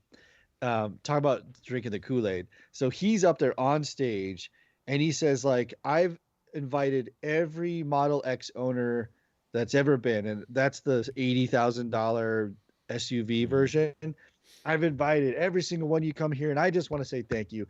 Thank you for letting me overcharge you for this stuff so I could build this thing. Yeah, yeah. And everyone's like, woo! Yeah. Like, no, did you not hear what he just said? He just said he knowingly overcharged you just because he knew you would do it so he could make this other thing. I love it. And that's the part that's great. And like I watched that press conference and I was just like I could not laugh because I mean these guys were like standing ovation type nonsense. And it's like you don't even realize what he just said. Like he basically slapped your mom. Or maybe they did. I mean, I know I would find the humor in it because it's like, I mean, maybe some of them are that forward thinking, or they just like him and think he's hilarious. Or have that money and don't care. Yeah. Well, I almost put a thing down for the Cybertruck because I think it's so cool and so weird and so different. I love it. But the thing that I want in my life is I want my car to drive me places so I can continue to work. I don't have to stop working. You want the Minority Report automated vehicle type thing where you just punch in the location and you say like, you know what, just don't wreck. Yeah, just get me there. Yeah. And the Cybertruck works because it's got like stuff I can put gear in the back and just sit there and let it take me to work, and I can, you know, email and text and do all the things I need to do and never feel like I'm off the grid at any point. You just need to be like McConaughey in the Lincoln Lawyer. You just need to hire a driver. Yeah, well, who just drives you around in a stretch Lincoln. Or you could buy a car and, you know, have it drive. Hire a driver. Yeah. I'm sure you could probably find, this is gonna sound bad. You could probably find some like 16-year-old kid who wants to make like $200 a month and just hire him as your driver. Sure. That's a great idea, actually. But the thing is, like, I don't want to be in an Uber situation where he's like, "How's your day today, Mr. Jackson?" Like, Jimmy, I didn't hire you to hear about your crappy life. I did not hire you to. Yeah, I'm not here to mentor you. I'm not here to talk about my day. Like, your job is point A, point drive B, my Cybertruck cash to my paycheck. office. Yeah, it's like a 10-minute drive. I need to save that time so I can text while I'm driving. Although the thing though, I listen to I get most of my reading done in the car because I'm listening to Audible. So I've, you know, all the books I've read probably in the last 4 years have been because I'm driving all over the place. Yeah. So yeah, maybe that's not so good. Well, no, I mean, if I could see you getting a driver for like your Nebraska shoots or your mountain shoots or stuff like that, where you've actually got some real mileage. Mm-hmm. You'd be like, you know what, I'm doing some work. Just get me, you know, equipment manager, whatever you want to call it. You need a logistics producer that just like drives you around, hauls gear. And if my car could put my pants on for me just before I pee, that's all I really want. The car version. The car version of your pants. The travel machine. version. Yeah. Mm-hmm. The soccer mom version. You can get some mom jean action. Oh man. Or maybe some jeggings. You wouldn't need to. You could get up in the morning. You're in a hotel. Well, you just had a shoot all weekend, and you get in the car, and you're like, I don't feel like showering. I'm going in the car. The car will clean you, put your pants on for you. Everything happens in the car. It's like the Jetsons. Yeah. That's pretty much all it is. That's have a literally van, what happened. And there's to just the like a Jetsons, conveyor belt. thing that just leads you through all the different things. Like you're like a Quizno sub getting toasted, Right. but you're getting showered and shampooed. And We had a blown string out. of those people off the grid that bought like the sprinters and stuff that converted them into like homes and stuff. For a bit during the summer, we must have been on a website. I know we were Yeah. on a website, but there's a junction box right outside that the panel was like open, so they would park overnight, charge up, and then take off by the morning time. And initially I was like, oh, and I was like, yeah, who cares? The whole Sprinter van thing has gotten out of control. Now it's just everybody's doing it, and it's just it's a bit much. It's interesting. It's a philosophy that I understand, but it's not for me. Like I couldn't get behind it. I'm not the Instagram travel blogger who only needs $10 a week to survive. That's not me. So Where are you going to put your Slave One, in a Sprinter van? yeah, right. Nowhere. I mean, I'm gonna hit a speed bump. It's gonna shatter. Yeah, the Harry Potter castle. That's going to blow up. Where's Hogwarts going? Yeah. Yeah, You should call up the Sprinter van people and just ask them these questions. Like irritated, Where would Hogwarts go? Just tell me So- this. Yeah. Yeah. Can you make the shocks less bouncy? Is there a bookshelf for my late 90s, early 2000s Maxims? Where does that go? Yes. Yeah. And my book nook that I just made, that's Hogwarts, that's Diagon Alley themed. It needs to light up. Yeah. Yes. It's See, not- real world problems. Yeah. Yeah. Yes, definitely. No, the sprinter. I get the sprinter thing, but I also don't at the same time. Like I've watched some of the videos because from an engineering standpoint, they're fascinating. Cool. The stuff that people have put together, they're insane. But then it's like the maintenance of that, and then there's always the constant threat of like trespassing, loitering, the cops, cities, arresting you because you stole power and stuff like that. Like, It's a legit thing though, that to the point where Mercedes and Dodge and everybody, they just make them. They always have. I think they've always. yeah, it's but always been a thing. they started adding like amp converters and solar panels. because they knew and then, people were doing it anyway. Yeah. So now it's for $120,000 you can get yourself a van that's fully functional and furnished out and everything. Well, because especially the thing they don't want is somebody to convert one of their products into a home and then die in it. How would they die? And then to be like, well, no, like if the wiring wasn't built for handling a diesel solar heater, and then somebody asphyxiates in their car, like I don't want that, right? It's not a story you hear on the news. They started leaning into it a little bit. This is why when I want to make a friendly robot, Nico, you need to be around me. And you need to say, Eric, I know you think it's going to want to do this, but it might do that. It's going to kill you. It's going to murder you. Yeah, just like that time that's going to get that anaconda. And I was like, but it's little. I was like, it's going to get little big. Now. It's going to get much big. Yeah. No, I have two businesses I need to start at some point. One will be the stupid idea safety program, and the other one will be inappropriate product detection, because there is so many stuff that I see like, so here's a fun example that just happened. Hallmark, the greeting card company, is also well known for making Christmas ornaments, and this year they had to cancel a Mickey Mouse Christmas ornament because it played Zippity Doo Dah from Song of the South. And if I was hired as a consultant, I would have looked at that and said, you guys are stupid, right? Okay. You know that you can't do this. You can't have Mickey Mouse Christmas tree ornament that hums one of the most racist songs in your history. Cool. Right. Cool. You guys are messing with me, right? It's cool. a good year for that. Yeah. Yeah. So well then there's you can look it up. There's a whole subreddit on inappropriate children's toys where it's like, how did nobody, like the vibrating Harry Potter broom for children, It's like, Yeah, you that's a guys good are one. kidding, right? Yeah. No one was like, this is a bad I idea, think, right? but you don't think about it as adults, and everybody who's developing that stuff's 25 to 60, so they're not exactly No, thinking. I'm saying I've got a weird mind, and it would be a niche It's a market, and I legit, could yeah, it's a legit business for sure. Good.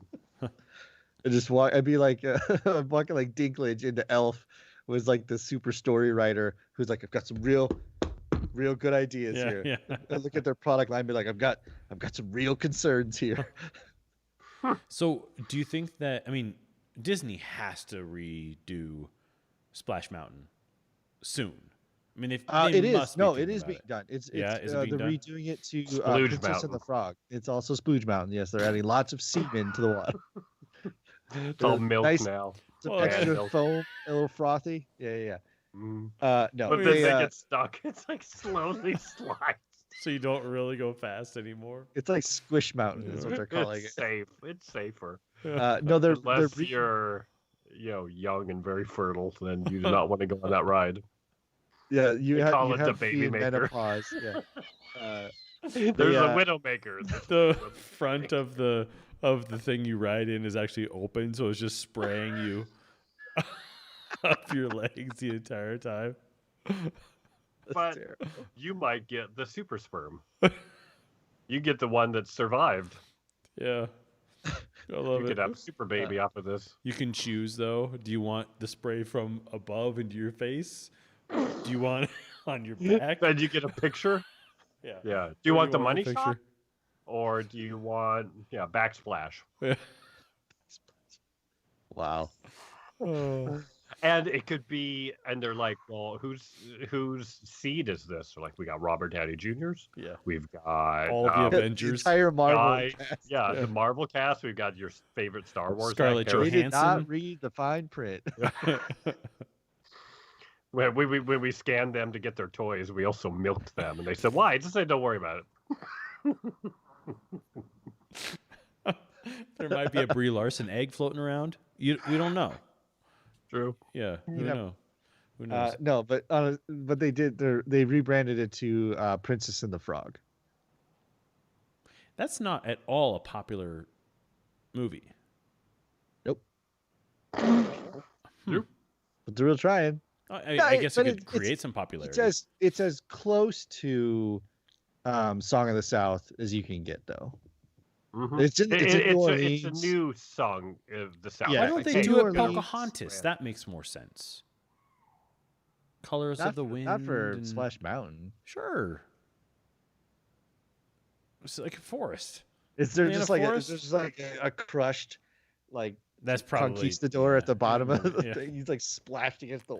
I guess I don't know this. I've not watched the movie, so I don't know how close it could be to. Oh no, Yeah, yeah, right, it takes place but- in New Orleans. She Hit some voodoo stuff thrown in. yeah, it's got some voodoo-y type stuff where she wants to be Okay. rich, but it goes the other way where she turns into a frog, and then they have to like find true love and Aw. get out of it. That's sweet. So yeah, it's as close as you can get to the Song of the South stuff without Nice. being racist.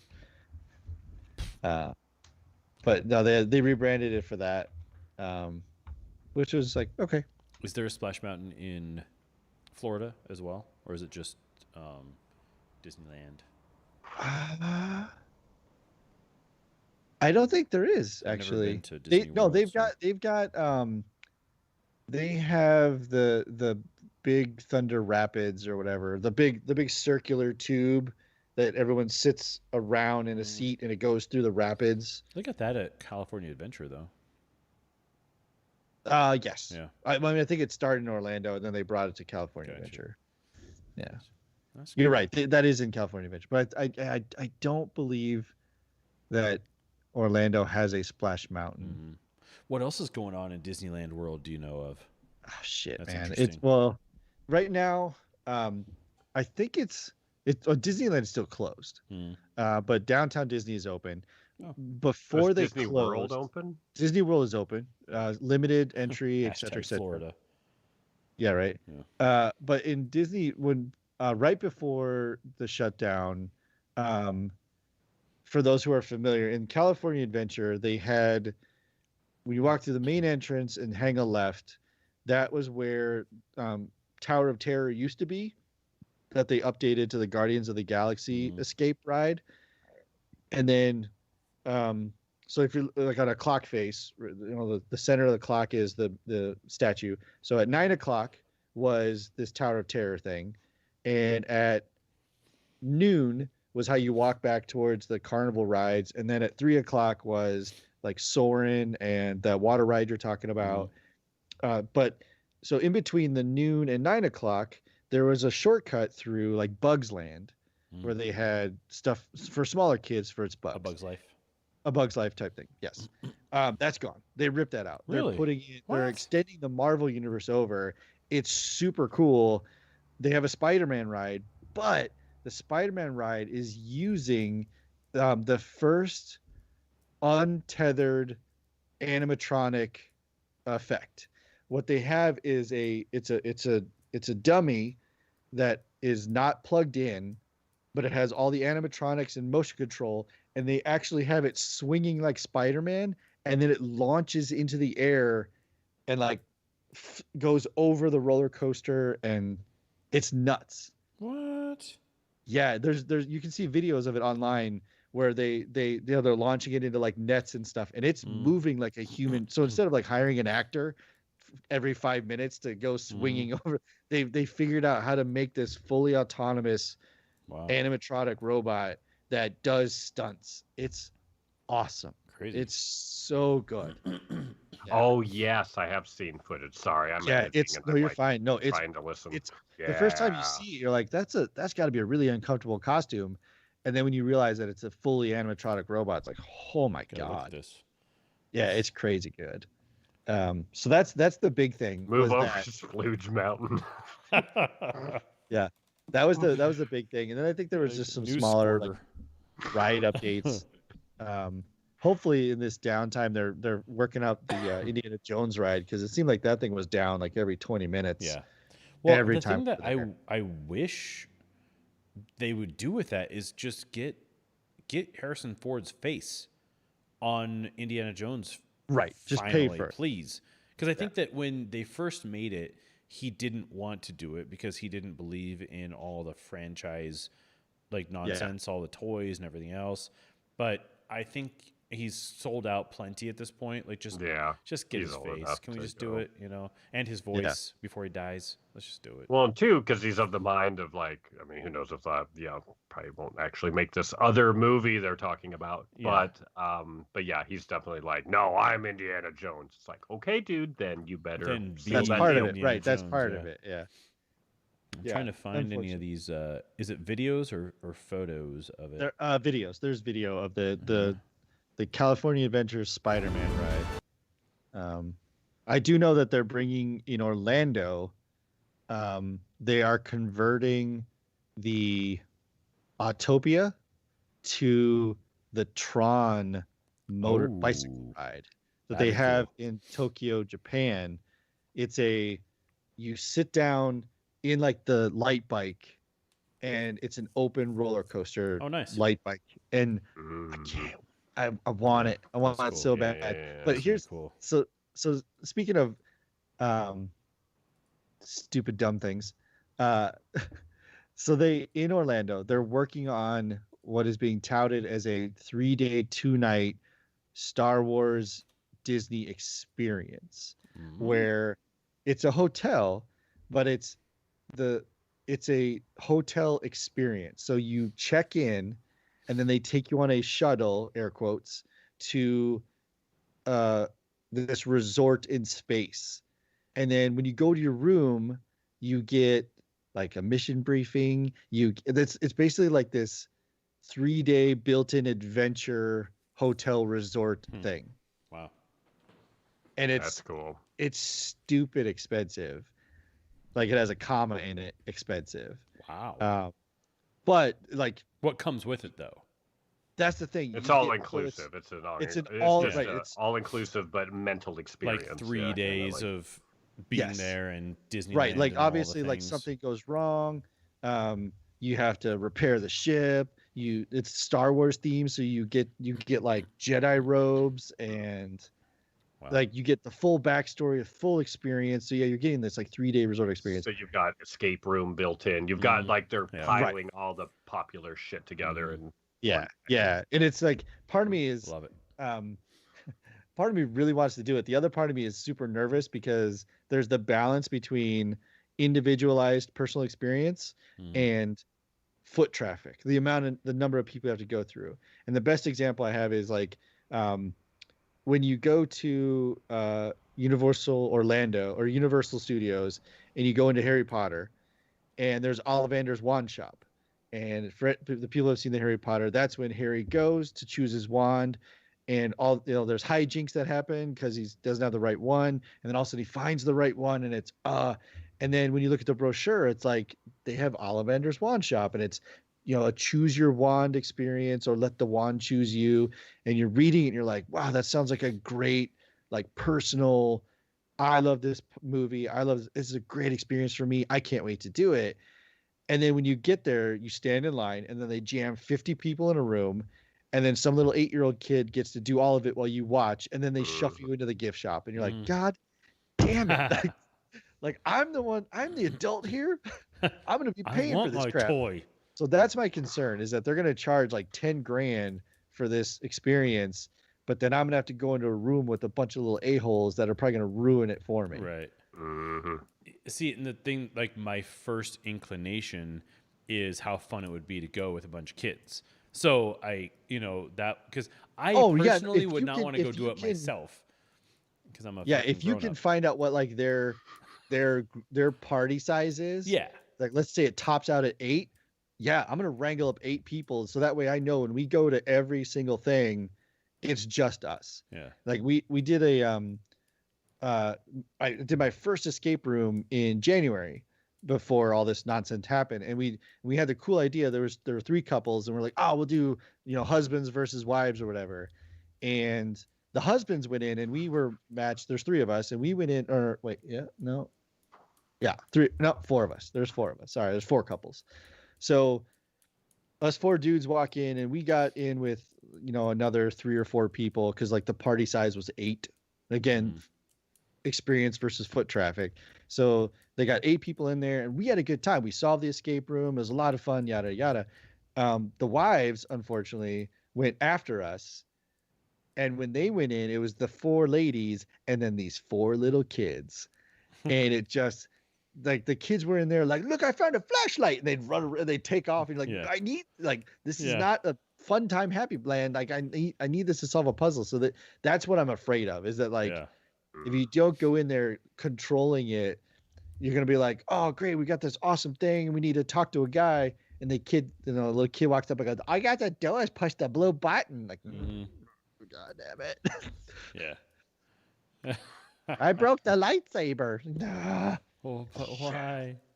Yeah, and like I said, I don't want to be like a nerdy jerk or whatever, but if you're gonna, it's not like it's $200. Yeah, like it's got a comma in it. Yeah, man.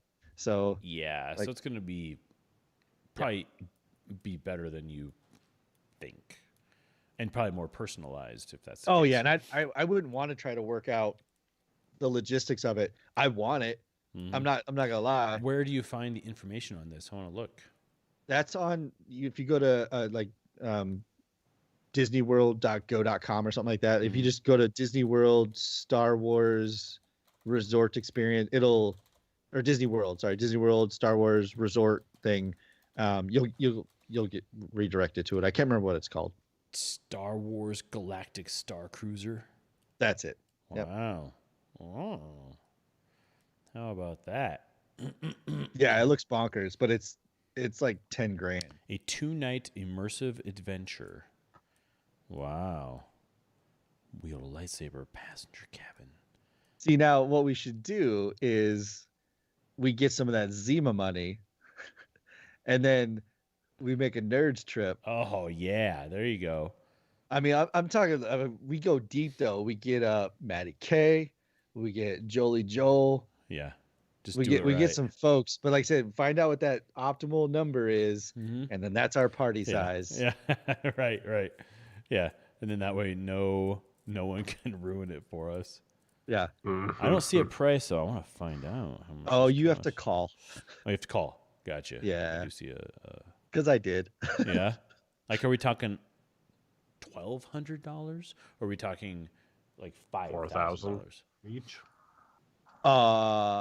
When 10. I called, they were very cagey about the experience, but because it's an all-inclusive, et cetera, it was somewhere in the realm of like 3,500 to 5,000 a person. Per person? Yeah, For that's 2 why nights? when I said 4,000, I was Well, like, but does Yeah, it it's 3 bring days, 2 nights. along, like, do you get tickets to Disneyland or Disney No, World? it's that. Yeah, it's just that. Yowza. All right, Well, and Zima. then Come on, in- Zima. Come through for us. Yeah, con Zimers.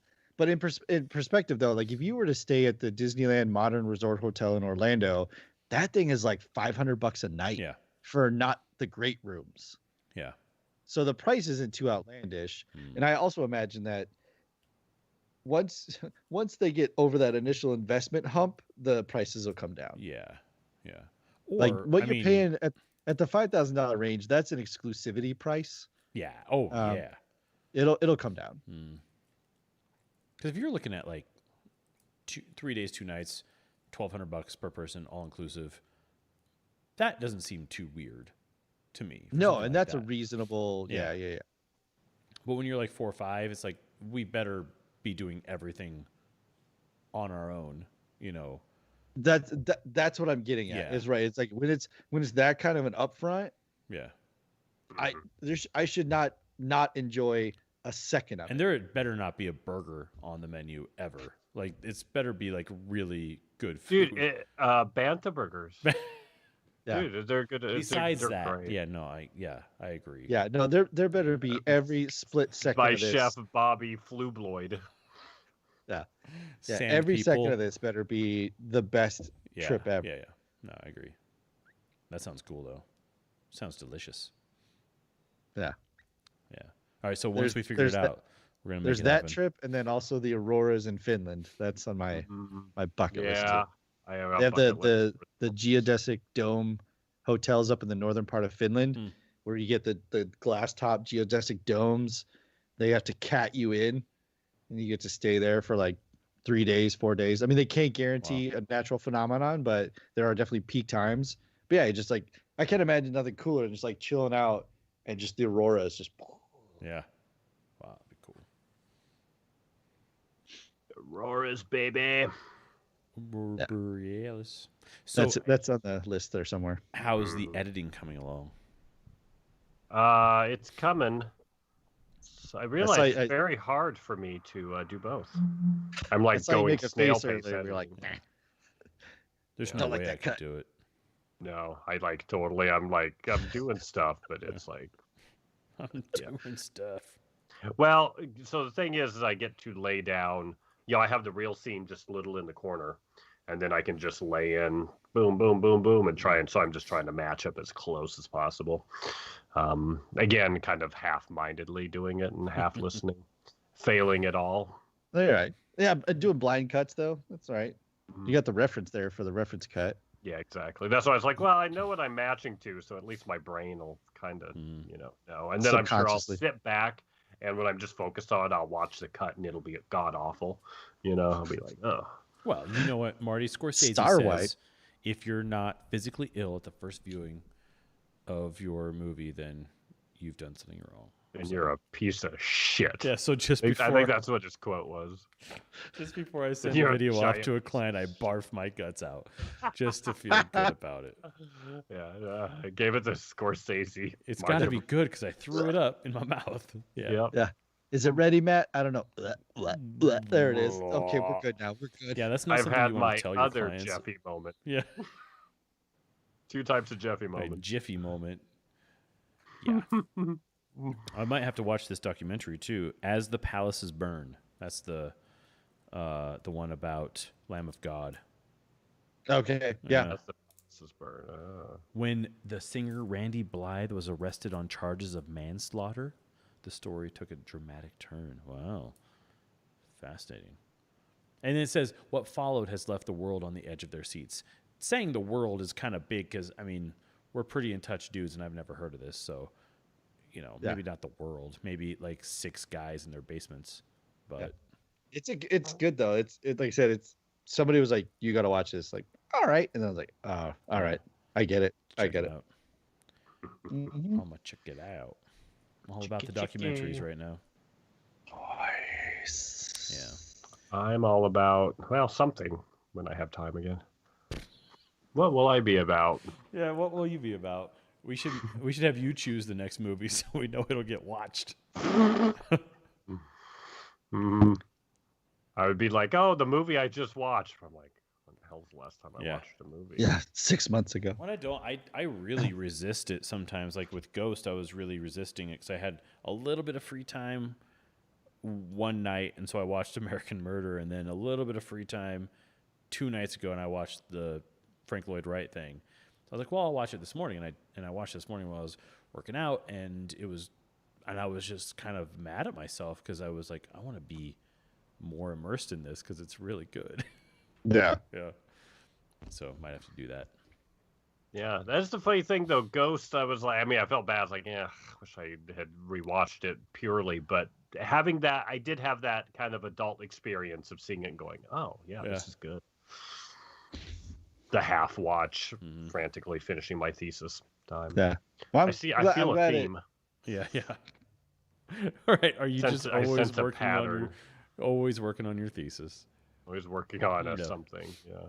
I did wish though that with Ghost, as the credits were coming, because it has a very classic '80s opening credits moment, and I'm always hoping that it's going to be directed by someone edgy or but it was just like Dewey McJewerson. It was like Jerry Zucker. Yeah, just so normal guy who I just direct movies in the '80s. This is what I do. Well, and that the fun thing about Ghost too is it falls into that great category of I just show you the first 30 seconds of this movie, you have no idea what movie it is because it starts out in like this dusty apartment. It's got creepy like horror movie sounds. And it's when got this Ghost track comes up, it's like this really like horror movie moment. Yeah. And then it goes back to like kind of the dancey soundtrack thing. Yeah. But yeah, it's got that panning, like the camera that's like something's gonna jump out at you. Where's it coming from? So yeah, if you show that first 30 seconds to somebody without the title screen, they would be like, I don't know what movie this is. This is definitely a horror movie. That's what I would think. Yeah. Yeah. That was something I had forgotten about, but was like, this is good. Yeah. I'm not mad at that. Yeah. Definitely not mad at that. Was the friend somebody? Yeah. Tony Goldwyn. Yeah. He's in Tony Goop. Oh, yeah. I love Tony Goop. I think he's actually the guy who redesigned He was great in Splooge Mountain.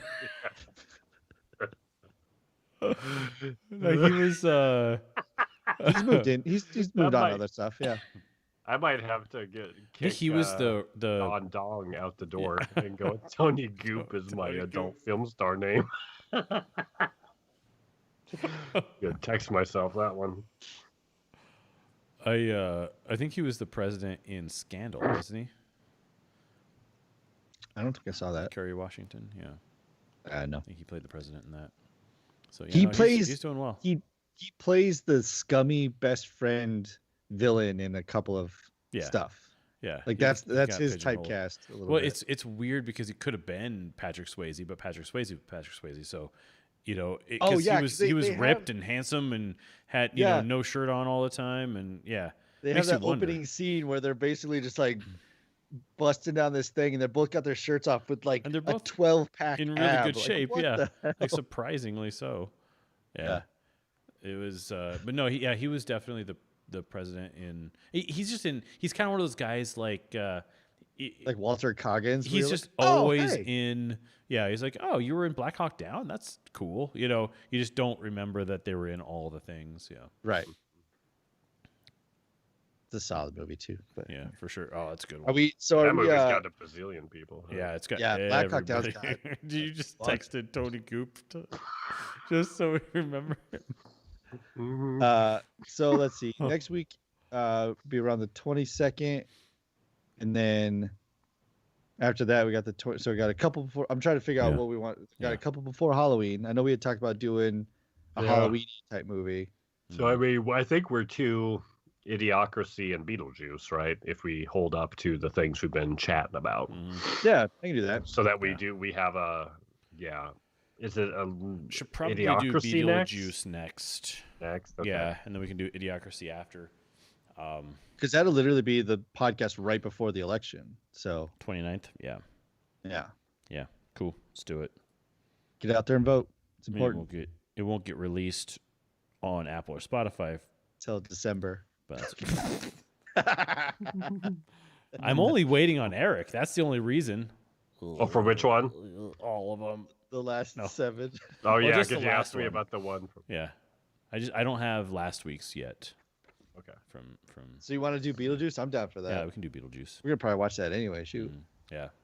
I gotta watch. I was trying to think. I'm starting to get into setting up another all-day movie thing, like I did early on, like Andrew's idea of like, hey, let's just do a movie day.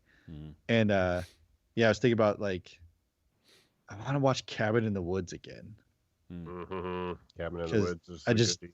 When I first saw that, man, I saw it with my dad, and I was just like, I was not ready for how good this was gonna be, because it has a twist. It has a huge twist, but it's popped in the first 30 seconds of the movie. Do you want to watch So- that instead of Beetlejuice? I've I've never seen it. Go for that. Yeah. Really? Yeah, That I've might never be seen it. good, I know actually. nothing Yeah, about it. let's do it. Yeah. Yeah, let's Well, watch I know Cabin in that the it has Woods. a twist now, but that's about it. Well, no, like I said, it's popped in the first 30 seconds. So it's not even like, it's not like an M. Night where all of a sudden you're like, what, it's the townsfolk? Yeah, no, it's the literal title It's the card trees? is the twist. Yeah. All right, done. Cabin in the Woods. You got that, Nice. Brian? Are you listening? Cabin in the Woods. He's not Did you listening. hear that, Tony Goop? Oh, Show me the money shot. good old Tony Goop. I like the part at the end of Splooge Mountain when he's waiting for you at the bottom, waiting to punch you in the back of the head as But you he's, go but by. he's just making the creepy eye Yeah. contact, just like, like, You know. big, Wait a you second. big goop, Yeah. bitch. I'm not writing a log. They don't sell towel, or they don't sell t-shirts in the gift shop. They sell towels. They're just little wash Get rags, the though. towel off. Yeah. There'd be a pre-soaked wash rags. Wash yourself. That's what they say as you walk through. Sorry about your hair. Everyone's hair is just sticking. Nerds After Dark, ladies and I'm gentlemen. strangely exhausted. Yeah, all the guys that get off the ride, they're like, I gotta take a nap. Yeah. My abs Who's hurt. got a headache Sheesh. now? Oh man, we've got a guy chatting with us on On Twitch? on Twitch. Hang on. Hi. For real? This is the moderator? I'm pretty sure he's fake, but let's find out. Hi, I can. What's up? He says, hi, I have a question. Can you see chat? Yes, Taco Maniac 444. We can. What's your question? Yeah. What you got, man? What's your... Ask us anything. I feel like I'm Tom Are you Hanks. ASLing him? I'm Tom Hanks in Big. What's your question? Now we're probably going to end the podcast before he gets back to us, but that's okay. 31 views, though. Only one viewer on Twitch tonight. But thank you to everyone who watched us on Facebook. I saw we were up to 6 viewers on Facebook at one point. That's It was awesome. very exciting. I'm sure I'll hear about it from my coworkers tomorrow when they're just like, your podcast is terrible. We but, tried, but you watched we it. just couldn't. But you Yeah, watched it. Aha, suckers. Well, the joke's on Gotcha. you then. We had 3 viewers at 7:30 on YouTube, and we've had 2 the rest of the time. Most likely just me and Nick. So, but yeah, it was a successful one. podcast. So yeah, Oh, that might be my. No. My mom says she like starts watching at the beginning just to see me and hear my voice, and then she like and then jumps off. realizes it's It not fails. worth it at all. Yeah, And then she's like, I don't want to listen to these yahoos. I get it. You say Someday, too someday we'll hit. much. That's right. We'll look back on these days where our phone isn't blowing up Right. from people texting us and calling. It us. all Yeah. started at Splooge Mountain. Yeah. Oh, Tony Goop. That's just the cease and desist from Disney. That's all that. Yeah. Please Hey. stop talking about our rides. That's the They don't- ultimate. They don't have a advertising. Tony Goop character. We better Yeah. trademark that fast. There's nobody like him on your Dude. Splooge Mountain, which does not exist anymore, by the way. Now it's Princess in the Pea Mountain. So Yeah. grow up, Disney. Now nobody's getting gooped. Now the water is yellow. Yeah. Princess It's and golden. the Pea. Yeah. That's a good South Park. The water park that just Yeah. gets so full of urine that it just like the pH balance changes and it's just all piss. It's just urine. Like a disaster movie. It's a good one. They throw in some abyss in there. Yeah. Classic. Ay. Right All on. right, everybody, thank you for listening. Please check us out on Spotify and Apple Podcasts. And follow us on Instagram because we don't post ever. But it sure would be nice to see your faces there. Yeah. I still owe you those pictures. Yeah, you guys Me have too. totally failed on the picture front, but that's okay. So I really want to get the podcast, going. I want to start chopping up episodes and putting out content and stuff like that. But Daddy busy, and it's just hard to get to it because there's a lot of stuff happening. Yeah, right this isn't the main gig. No, it's the side gig, but it's fun. This is the gig for fun. Yeah, and I love it. All right, folks, have a great night. We will see you